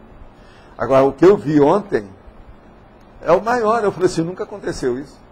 Agora, eu fico besta, como é que eles arranjam aquele mesmo aparelho, tudo de alto nível, igualzinho, tudo, a mesma fábrica, e estão vendendo aqui por 400, os caras lá vendem por 70. Como é que é possível um negócio desse? De que modo? Então, veja, o governo tem que trabalhar mais esse negócio de alfândega, mais o negócio dos preços, e ver o que acontece. Eu acho que até agora ainda não resolveu muito isso, não. A diferença, gente, é simplesmente impressionante. Agora, veja, uma pessoa faz uma firma, precisa de material, ela vê que lá é muito mais barato, como é que faz? Ela vai comprar os troços tudo mais caro aqui? Como é que fica isso? Isso já não é mais tentação, não. É raciocínio, é discernimento. Tem que tomar uma atitude nisso aí. Agora, se o Paraguai consegue isso, por que é que nós no Brasil não conseguimos? Essas leis nossas têm que ser reformuladas. Tem que dar um jeito. É incrível o processo da carga tributária que tem em cima da gente. Agora, uma carga tributária que estão aumentando cada vez mais, para depois o PT queimar o dinheiro aí, ou colocar no bolso ou na cueca, como tem acontecido. Como é que fica? Agora veja, não abaixa esses preços por causa do tributo. O imposto é uma coisa de doido em cima disso. Agora veja, a culpa é nossa. Agora eu só quero lembrar para vocês, olhem bem como é que é a alfândega, como é que pode passar nisso. E outra coisa, qualquer coisa que vocês forem comprar mais séria, olha o Paraguai. Não fica pensando que o Paraguai só tem besteira, não é. Vocês já viram eu falar muito de Paraguai aqui? Eu estou falando que eu fiquei abismado dessa vez. Em 13 anos que eu estou aqui, eu nunca vi disparidade de preço igual as que eu vi ontem. Nunca. Eu conheci isso desde a época dos computadores, quando eu cheguei aqui. Isso em 94 para 96. 95, mais ou menos, é que foi a coisa mais séria. Hoje, é um absurdo. Então, como é que faz? Agora, por exemplo, vocês precisam de um negócio. Vai gastar um dinheirão, a carreta de dinheiro aqui, sendo que o negócio está ali? Agora, é comparação. Nós fizemos comparação. Foz, primeiro, Cidade Leste, os lugares que tem. Porque lá, vocês sabem que agora vai ter até shopping em Cidade Leste. Né? Então, Cidade Leste, Foz do Iguaçu, a aduana lá da Argentina com aquele negócio, São Paulo e Rio. E tem também Curitiba, que também teve uns preços que a gente olhou. Não dá, gente. Dá até arrepio quando você vê aquilo. É um absurdo. Agora veja, eu que vi na Europa, por exemplo, aquele negócio que a gente estava na Itália e o povo lá italiano mesmo falou assim, não, ó, você vai comigo até a Suíça? Eu disse, mas por quê? Eu vou pôr gasolina. Então a gente atravessava a fronteira para colocar gasolina. E aquilo tudo era permitido. Entende? Você também já fez. Pois é, eu fiz com os outros lá junto. Agora, o que é que se passa? Aqui está mais ou menos a mesma coisa. Agora, por que não estudam isso? O Valdo. Mas, gente, mas não adianta. Cidade Leste, aqui, os preços, aqui, ó, preços de aparelhos, de coisas técnicas, de tudo quanto é jeito, bons. Eu não estou falando fajuto. É lógico, você vai comprar a Cidade Leste, tem que ser uma pessoa expert, tem que entender o que é o certo, o que é errado, tem que ver, porque ela tem de tudo. Mas estou falando é de coisa autêntica, não tem jeito. Você vai olhar, a apresentação é a mesma, a grife é a mesma, a marca é a mesma, tudo é igual. Funciona do mesmo jeito, não tem jeito. E outra coisa, o preço, um absurdo. Centenas a mais aqui. Por quê? Centenas de percentuais. Milhares, às vezes. Como é que fica? Isso é hoje, aqui. Eu estou falando hoje, dia 11 de abril de 2008. Então, veja. O que é esse negócio de alfândega, essas coisas todas? Isso aí não está resolvendo ainda não. Teria que estudar essas leis mesmo, tem que haver uma reforma judiciária e violenta. Como é que fica? Nós aqui nessa cidade fronteira. Ou senão nós tínhamos que fazer uma coisa, aquilo que já tentaram fazer. Fazer aqui o negócio do jeito que foi feito em Manaus. Um livre comércio. Zona Franca. Tinha que estudar alguma coisa, que é um absurdo. Ó, qualquer um que estiver me ouvindo, se tiver qualquer dúvida a respeito disso, vem aqui e faça a comparação de preço. Qualquer coisa, eu mesmo indico as pessoas que são expertos para mostrar a você o que é que tem lá, o que tem aqui. Uma vergonha. Eu não vejo saída para isso. Arrepia a gente, a hora que vê aquilo. Dá uma pena desse povo todo que fica aqui fazendo uma força danada. Por isso que muitos viraram brasiguaio, você sabe, por causa disso. Mas, ó, fica fazendo uma força, suando sangue aí no trabalho, e fica gastando o dinheiro todo, que às vezes uma poupança enorme, com os troços absurdos de preço que tem aí. Como é que é possível? Sendo que ali, em 10 minutos, você está num lugar que tem centenas de percentuais mais barato. Como é que fica? Essa noite, eu fui dormir pensando nisso, que pena. Comecei a jogar energia em tudo que podia, para ver se essas autoridades têm alguma inspiração para diminuir esse gap. Aqui, o negócio está muito grande. Nem em 95 eu não vi isso. É o maior que eu já vi. Agora, veja, a gente vê esse processo todo aqui, o shopping aumentando, o povo arranjando emprego para um monte de gente nova, essa coisa toda, mas com esses preços todos, não adianta nada. Um esforço danado, então, aqui. Estão escrevendo na água, entende? Cuspindo para cima. Então, vamos pensar nisso. Vê se vocês por aí, quando vocês viajarem, falam nessas coisas. O povo só mete o pau em Cidade Leste. Mas veja, como é que você vai meter o pau na condição dessa? Eles estão certos? Até que ponto? Até que ponto que esse erro deles lá talvez seja menos erro do que o nosso aqui? É um processo percentual de erronia. Como é que fica? Pensem nisso. Tá certo? Agora, ó, vamos fazer então a eleição? Faz favor. Verbetes novos, aglutinação, pré-análise. Verbetes antigos, década, diferença semântica, operação, palavra-chave, prerrogativa, primoponente. Referência, taxologia da segurança e usabilidade.